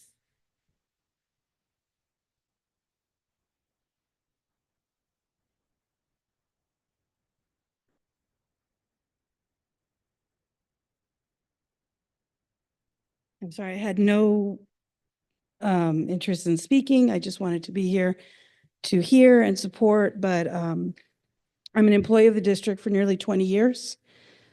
A parent in the district for more than 15. I have many feelings, frustrations, and concerns regarding changes that affect my family, but the hard truth is that I had to deal with this in the ever-changing environment that is offering so many alternatives to public school that I don't agree with. But it's there, and if district doesn't find ways to keep the programs, support staff, and teachers, not only will the district lose more students, qualified staff, and my children will lose so much more.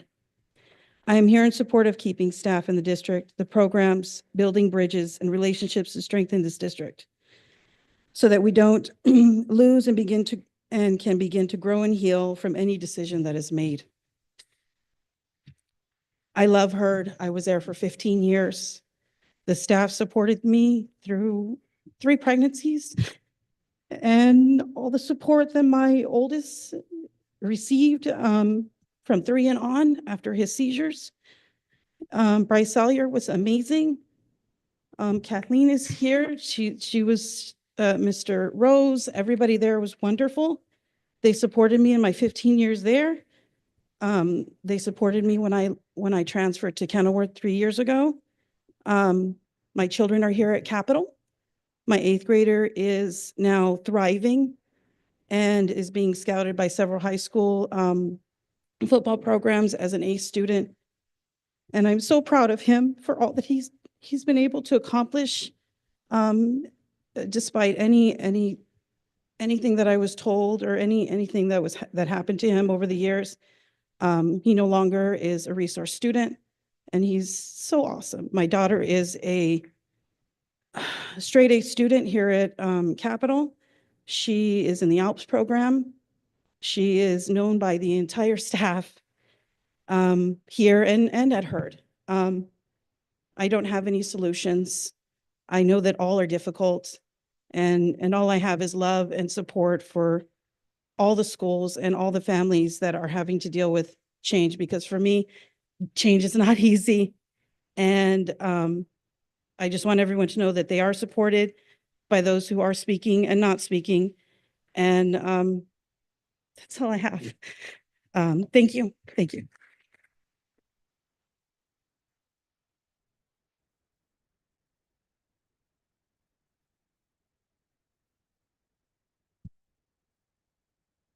Is Janice, it's hard to read the last name, I'm sorry. Is Janice still here from Flower Street? No? Okay, we're gonna move on to first Allison Folsom, followed by Betsy Fowler.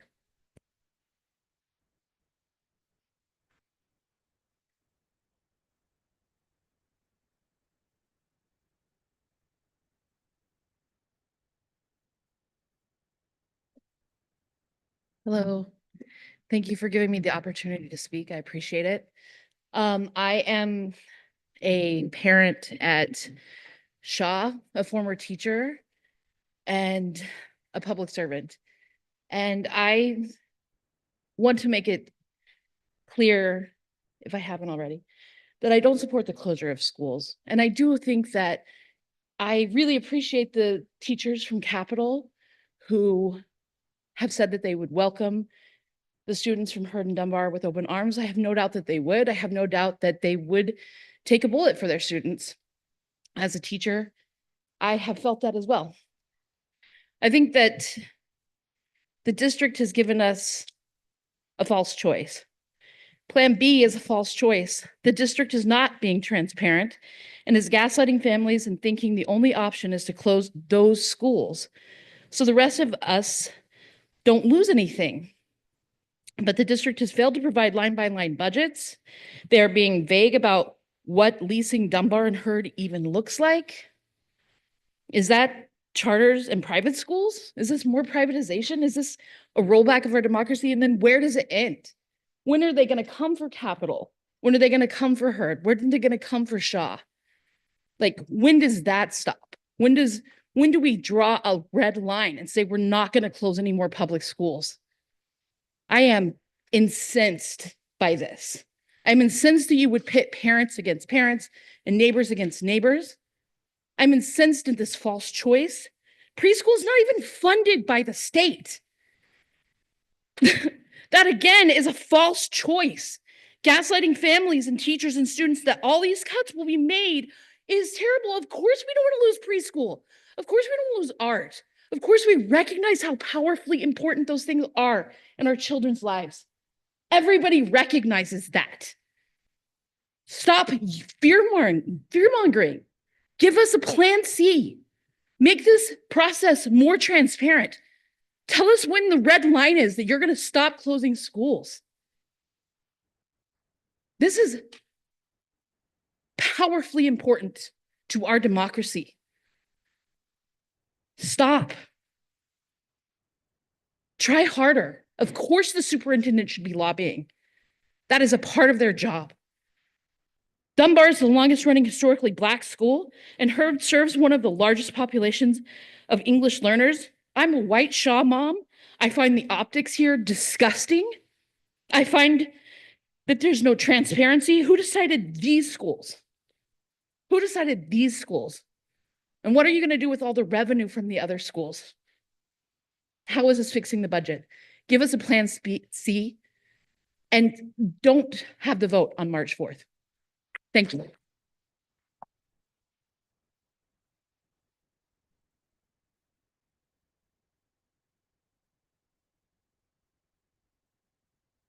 Hello, my name is Dr. Betsy Fowler, and I serve as the head of schools for ASU Preparatory Academy.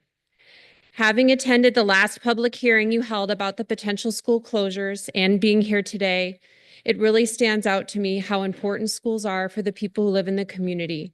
Yes, they are learning institutions, but they are also centers for experience, connection, safety, and hope. The thought of closing a school is scary for students, parents, teachers, and staff, and members of the wider community. At the same time, I understand that the district is facing significant challenges, including declining enrollment and budget constraints, and that you are working to make the best possible decisions for students and families. Ensuring that all voices are considered in this process is essential. In that same spirit, ASU Prep staff, students, and families would welcome a similar opportunity for open dialogue regarding the future of our school's lease at 7th and Fillmore. A revised lease agreement could bring valuable financial benefits to the district. On the other hand, if the lease is not renewed, it would in fact force the closure of another school, disrupting the education of hundreds of students and affecting families in the broader community. What is definitely true is the value of open, transparent discussions that give voice to those impacted. By continuing discussions with ASU Prep to find a path forward that meets the district's needs while preserving educational opportunities for students, will achieve that very thing. Thank you.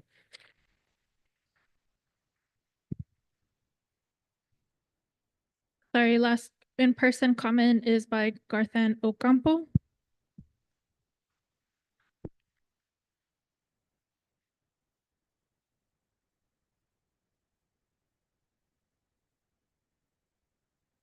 Good morning. My name is Garthan de Ocampo.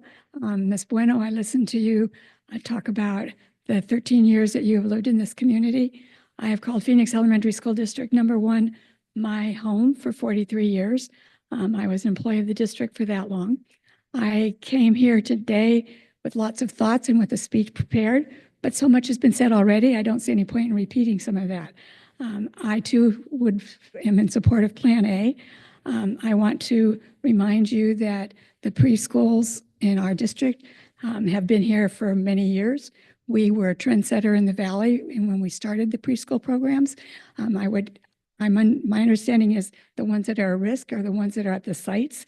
And I think it's important that we remember that the families that are in those site-based preschools are the ones that probably, if they won't have a choice if we close those programs.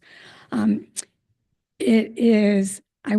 would like to remind you that it's not just the students that are impacted by these programs, it's the communities, because many of our programs employ members of the community. And when we go to a plan that eliminates programs, we also eliminate those employment opportunities for the people in our community that rely on them. It is a hard decision. I appreciate the thought that you're having to put into closed schools.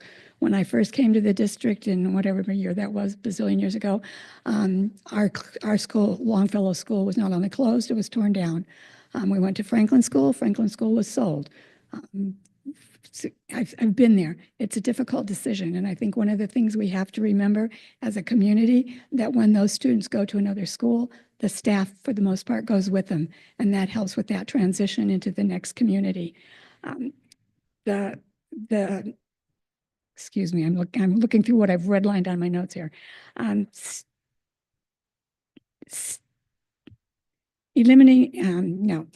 I would encourage you to all look at the Auditor General reports, and I would encourage you, as the people behind me here, to go into the Auditor General reports, and it will show you and give you some explanations of how the district spends their funds. There's 2 different reports you can look at.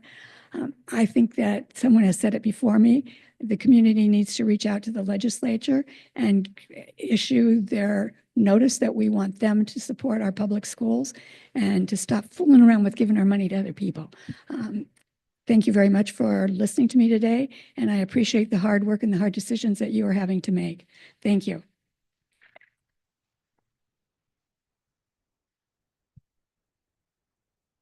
Thank you. And just as a note, all the state legislators that represent our schools have been invited to our public meetings and no one has shown up yet.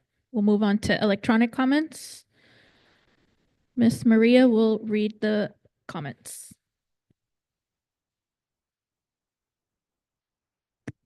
Thank you, Governing Board President Bueno. I do apologize in advance. I have a little itch in my throat, so please forgive me if I cough or need a drink of water. Good afternoon. I will begin the reading of all comments that have been submitted electronically to Phoenix Elementary School District Number 1. Comment number 1 is from Nancy Zuniga. Hi, I'm a parent of a Hurd School child, and I'm typing this email to express my concern about Hurd School closing. I have 5 children. 4 of them are already went to Hurd School, and I have nothing but good experience to share with anyone about this school.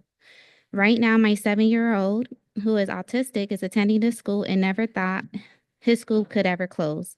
I bought my house in this neighborhood because I love this school, and my older kids and their friends succeeded in life and did keep going to school until they had their careers formed as a nurse, dental assistant, contractor, and much more. I think the school and programs that were offered had a lot to do with it. Please reconsider closing our school. I expected all of my kids to get promoted from this school for further education, and it is sad just to think about this never happening. Please consider kids and parents that trusted this school and district as a second house of our kids. Next comment is by Donna Olin. As a concerned parent and grandparent of a Faith North preschool student, I wanted to express concern for the district's Plan B regarding proposed budgetary cuts. Cutting early intervention programs like Faith North will not only have a lasting and negative impact on my student, but on the entire district. More specifically, our youngest and most vulnerable children. Please continue to consider Plan A as the best option to resolve the budgetary concerns. Next comment is from Lyd Lesper. Dear school leaders, I am a concerned parent of a Faith North preschool student. I want to express concern regard to district's Plan B proposed budgetary cuts. Cutting early intervention programs like Faith North will not only have a lasting and negative impact on my child and his peers, but on the entire district, more specifically our youngest and most vulnerable children. Please consider Plan A as the best option to resolve the budgetary concerns. Next comment is from Jennifer Medina. To the governing board and superintendent, Dr. Gonzalez. I am a teacher at Hurd School. I wanted to express my frustration at the proposal to close Hurd. I understand that the drastic measures must be taken to ensure the future of our district, but closing Hurd just doesn't make sense. The history of folks with Hurd is important and must be valued. I am part of that history. I've been part of Phoenix Elementary School District since before the existence of Magnet. I have been at Hurd since before it had the buildings currently has. I began my journey with Phoenix 1 in 3rd grade at Grand Avenue School, which is where Magnet now stands. At that time, I believe Hurd was 4th through 8th grade. I was promoted from Grand Avenue and came to Hurd for 4th grade. I was tested for ALPS while at Hurd and attended Monterey Park for ALPS through 8th grade. I moved over to Kenilworth for 5th and 6th grades. Then to Bethune for 7th grade because Magnet schools had fun programs to encourage students to attend. However, I decided to come home to Hurd before promoting to high school. I left Hurd in 1987 and found myself back here for my student teaching while in college at 29 years old. I wasn't immediately employed at Hurd, but as soon as a position opened, I was transferred over. I was part of the team that started middle school and rolled from a 2-person team into a 4-person team. I have been part of the Hurd Viking Middle School since 2012. When I speak of our history being valued, this history is not only mine. Both of my children attended Hurd. They didn't have to. We live in Glendale. It was my choice because I know the dedication, the care, and success that students experience at this campus. My daughter came back. She was promoted in 2017 and has also come back to work here. We have had many former students who want to come back to work here because we all know we are valued, we are important, we are a community within this community. We welcome everyone, no matter where they come from, and they leave here knowing that we worked hard to support their success when they leave, whether it's because they move away or are promoted to high school. I could spend my 3 minutes reciting more data and more numbers about why it does not make sense to move our student body to Capitol, but I know you've already heard all those facts. But the fact is that the Hurd community is a pillar in the community we serve. No one involved in this decision-making process has mentioned that. No one has mentioned the unpaid time that our family liaison puts in to keep our families informed. No one mentions the partnerships that are still being organized by retired staff because they know what is good for kids. No one mentions how our staff will walk a child home if they miss the bus and the parents can't come. No one mentions how our Gabriel's Angel, AARP, Big Brothers, Big Sisters continue to come to Hurd because our students are worth the effort. No one mentions the endless amounts.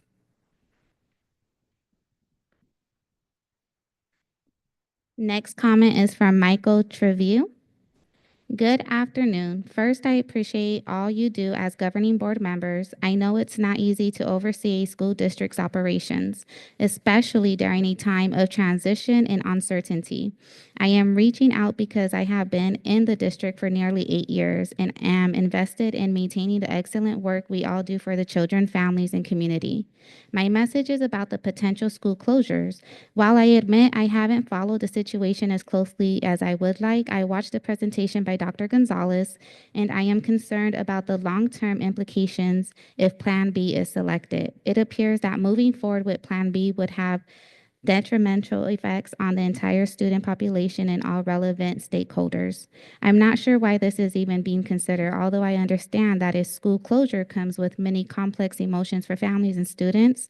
I know it will be difficult in the short term, but I hope the decision comes from rationality and not emotions, as cuts to key programs or staff would undermine the district's mission at large. Thank you for taking the time to read this.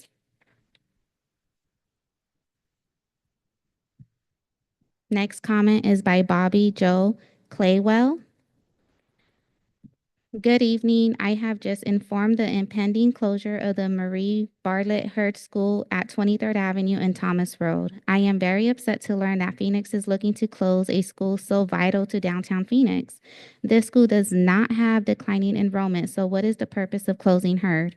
Before a vote to close the school is made, I believe the surrounding neighborhood to benefit from such a healthy, involved school should be made aware of why it is closing and what the district intends to do with the space.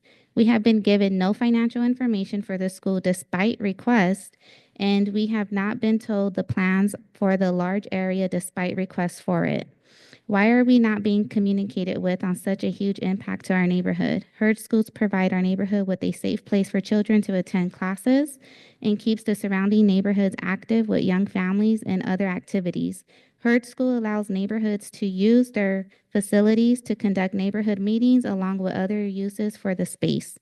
What does the district intend to put there? Or are they simply going to sell the property to the highest bidder, which puts all the surrounding neighborhoods in jeopardy for declining home value, safety, and will affect the historic nature of the neighborhood I live in? I would ask please that the district think long and hard about this. Where are the displaced children going to go? Every morning I see lots of children walking to school. If you close Hurd, how does the district plan to get all those kids to a different school? They will not likely be able to walk to their new school. This places a degree of stress on parents that is unsuccessful. Again, please think about this. We love the Hurd School, and I would very much hate to see it go. Thank you. Next comment is by Katie. My name is Katie, and I am a parent at Shaw Montessori. I would like to speak out against the proposed school closures in our district. Closing schools is deeply harmful to students, families, and the community as a whole. The district has justified these closures by citing projected demographic trends, estimates, not facts. Meanwhile, our current demographics tell a much more urgent story. These schools serve some of our more vulnerable students, and while further enrollment numbers are uncertain, the harm caused by school closures is immediate and well documented. Parents at Hurd have made their stance clear. They would rather moor their children to the Osborne district, which is closer than the proposed reassignment to Capital Elementary. This would rather further drain enrollment from our district, undermining its long-term stability. The options currently on the table, Plan A and Plan B, are simply unacceptable for the families in this district. We must do better. We need creative, community-driven solutions that keep schools open without cutting resources elsewhere. Budget cuts must be made, and they should start at the top within the district office before shuttering schools that serve our most vulnerable students. I deeply emphasize with our district administration, I recognize that you are not responsible for the state and federal government's ongoing attacks on public education, and that you are trying to navigate a system that is openly hostile. But we must reject the false dilemma being presented to us. Either close neighborhood schools and harm the children they serve, or spread the harm to every child and staff member in the district. These are not our only choices. We can be bigger, think bigger. Discussion in the remaining sessions, but by truly listening to the families here tonight, they are telling you what these schools mean to their children, their neighborhoods, and their futures. The district's duty is not just to manage numbers, it is to fight for survival and success of public education. As the future of public education as a whole remains uncertain, now is not the time. We need the neighborhood schools more than ever. We know these institutions are the front line in the battle to care for our society equitable. Neighborhood social schools provide stability, family engagement, critical services, diversity, inclusion, and help anchor communities. We cannot allow the solution to be worse than the problem. The district's top priority must be keep the community schools open and protect the students they serve. I urge the board to reject these closures and seek real solutions that strengthen rather than fail our public schools.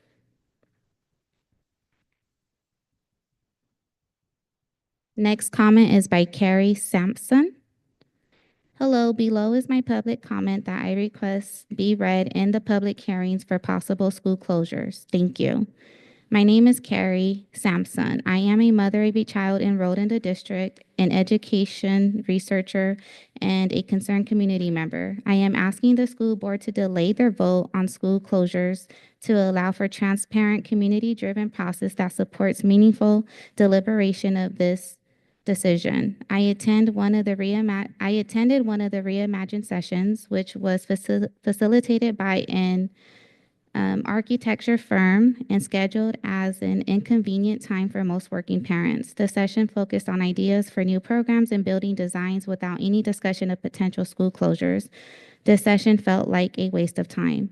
Why weren't these sessions used to openly discuss potential school closures? Why wasn't this time used to gather community ideas and feedback about what I assumed the district knew was coming? The proposed closures of 2 schools that will impact hundreds of families, staff members, and 2 neighborhood communities. There are schools in this district with waiting lists. Families who live across the street from Shaw cannot enroll their children there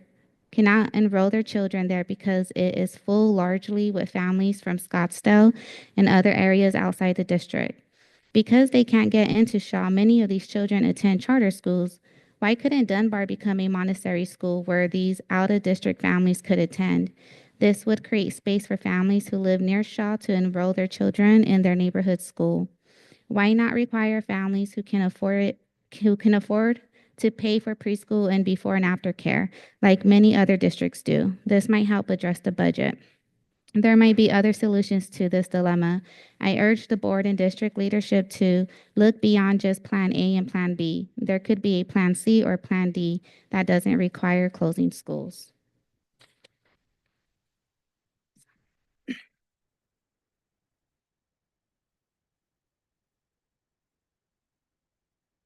Next comment is from Eden Golding. Good morning, President Bueno, Governing Board members, Superintendent Gonzalez, and Cabinet. My name is Eden Golding. I am the Assistant Principal at Capitol. I'm writing today to acknowledge the hardships that will come with closing schools in our district, but also in support of the opportunities for growth and change that can be found as well. I have worked at Capitol for 10 years, and it has been my privilege to see our campus go through several changes over the years. In my time here, we have created a culture that is focused on student well-being and growth of the whole child. Our teachers are dedicated to building classroom communities focused on learning and social emotional awareness. We strive to create a safe space for students to learn and families to be a part of their child's education. Should these school closures occur, it provides us with opportunities to bring together the school cultures of Hurd and Capitol to create something new. Our staff is excited and willing to welcome Hurd staff members to our campus and have new insights into classroom practices. They welcome the collaboration that comes with different viewpoints. I know that there will be growing pains, and I am determined to help be a change maker on the Capitol campus to support the staff with this growth. I encourage the families and staff at Hurd to come visit Capitol and ask questions, interact with our staff, students, families, and community members. Please understand that outward appearances can be deceiving. Our school is rich with passion and dedication for the students who come to our school every day. As we continue the journey into this possible school consolidation, I encourage community members, families, and teachers to visit the campus, engage in a tour led by Capitol students, and see from a firsthand perspective what we are creating on our campus. Thank you.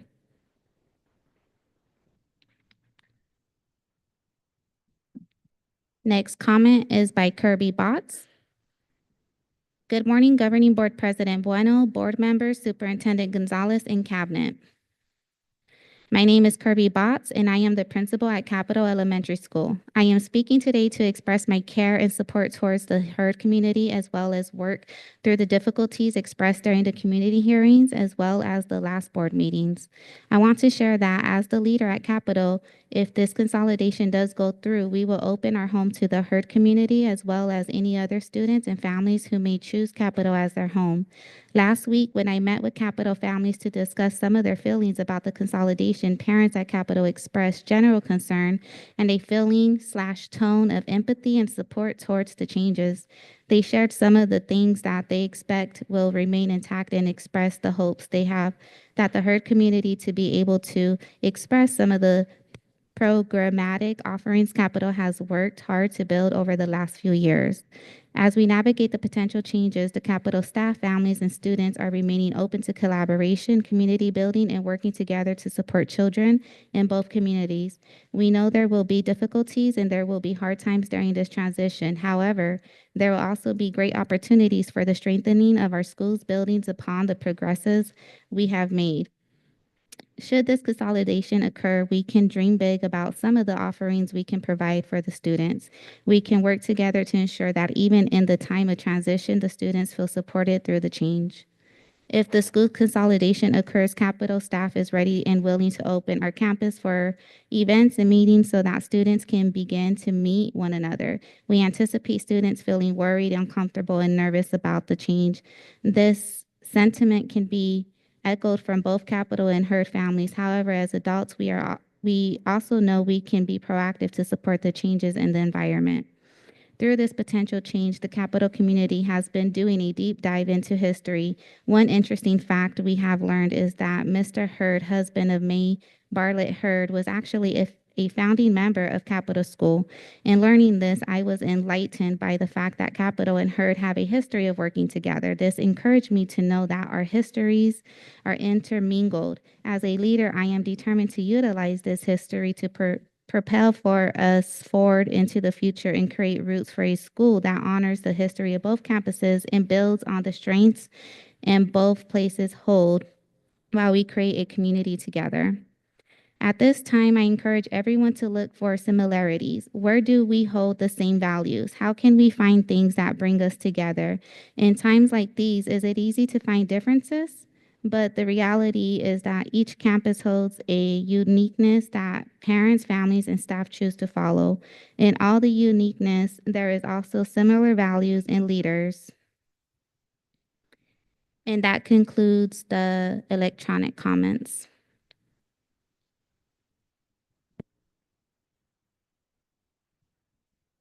Thank you. We have one last in person, Teresa Pulido. Is Teresa here?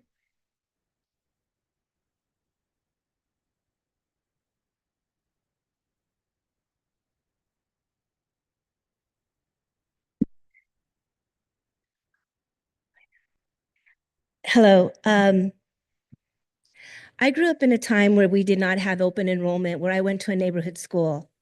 I returned to that neighborhood now that my father is 90 years old and I live on the same street that I went to school on. And I have daily visit the parents of my childhood friends when they have moved out of town. My point is that I'm concerned that Phoenix Elementary is choosing not to become a destination district and instead has opted to shutter schools in the name of saving the district. If you really wanted to save the district and you decided to run for a school board, you would want to do what you can, invest in the school, invest in the community, not take the easy way out, and create, I'm asking you to create a community group that can advise the board, made up of diverse members of the community. There was a gentleman earlier that talked from a historical perspective. We had somebody from the Westwood Neighborhood Association. There are other people in the district that there's an investment. We cannot, in the name of,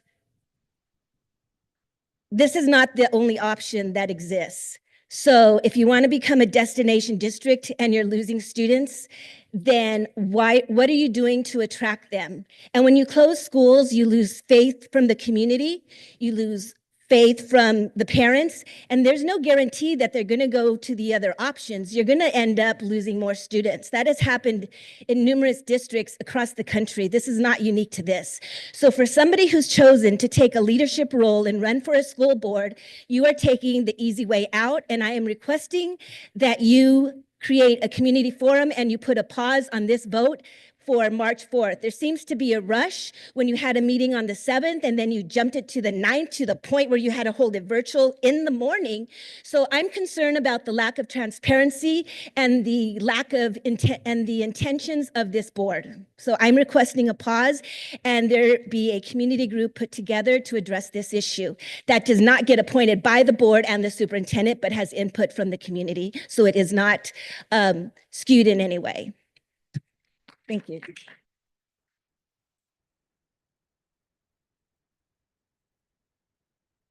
Thank you to everybody who has joined us in person and virtual. Our next public hearing is scheduled for February 25th at Dunbar Elementary.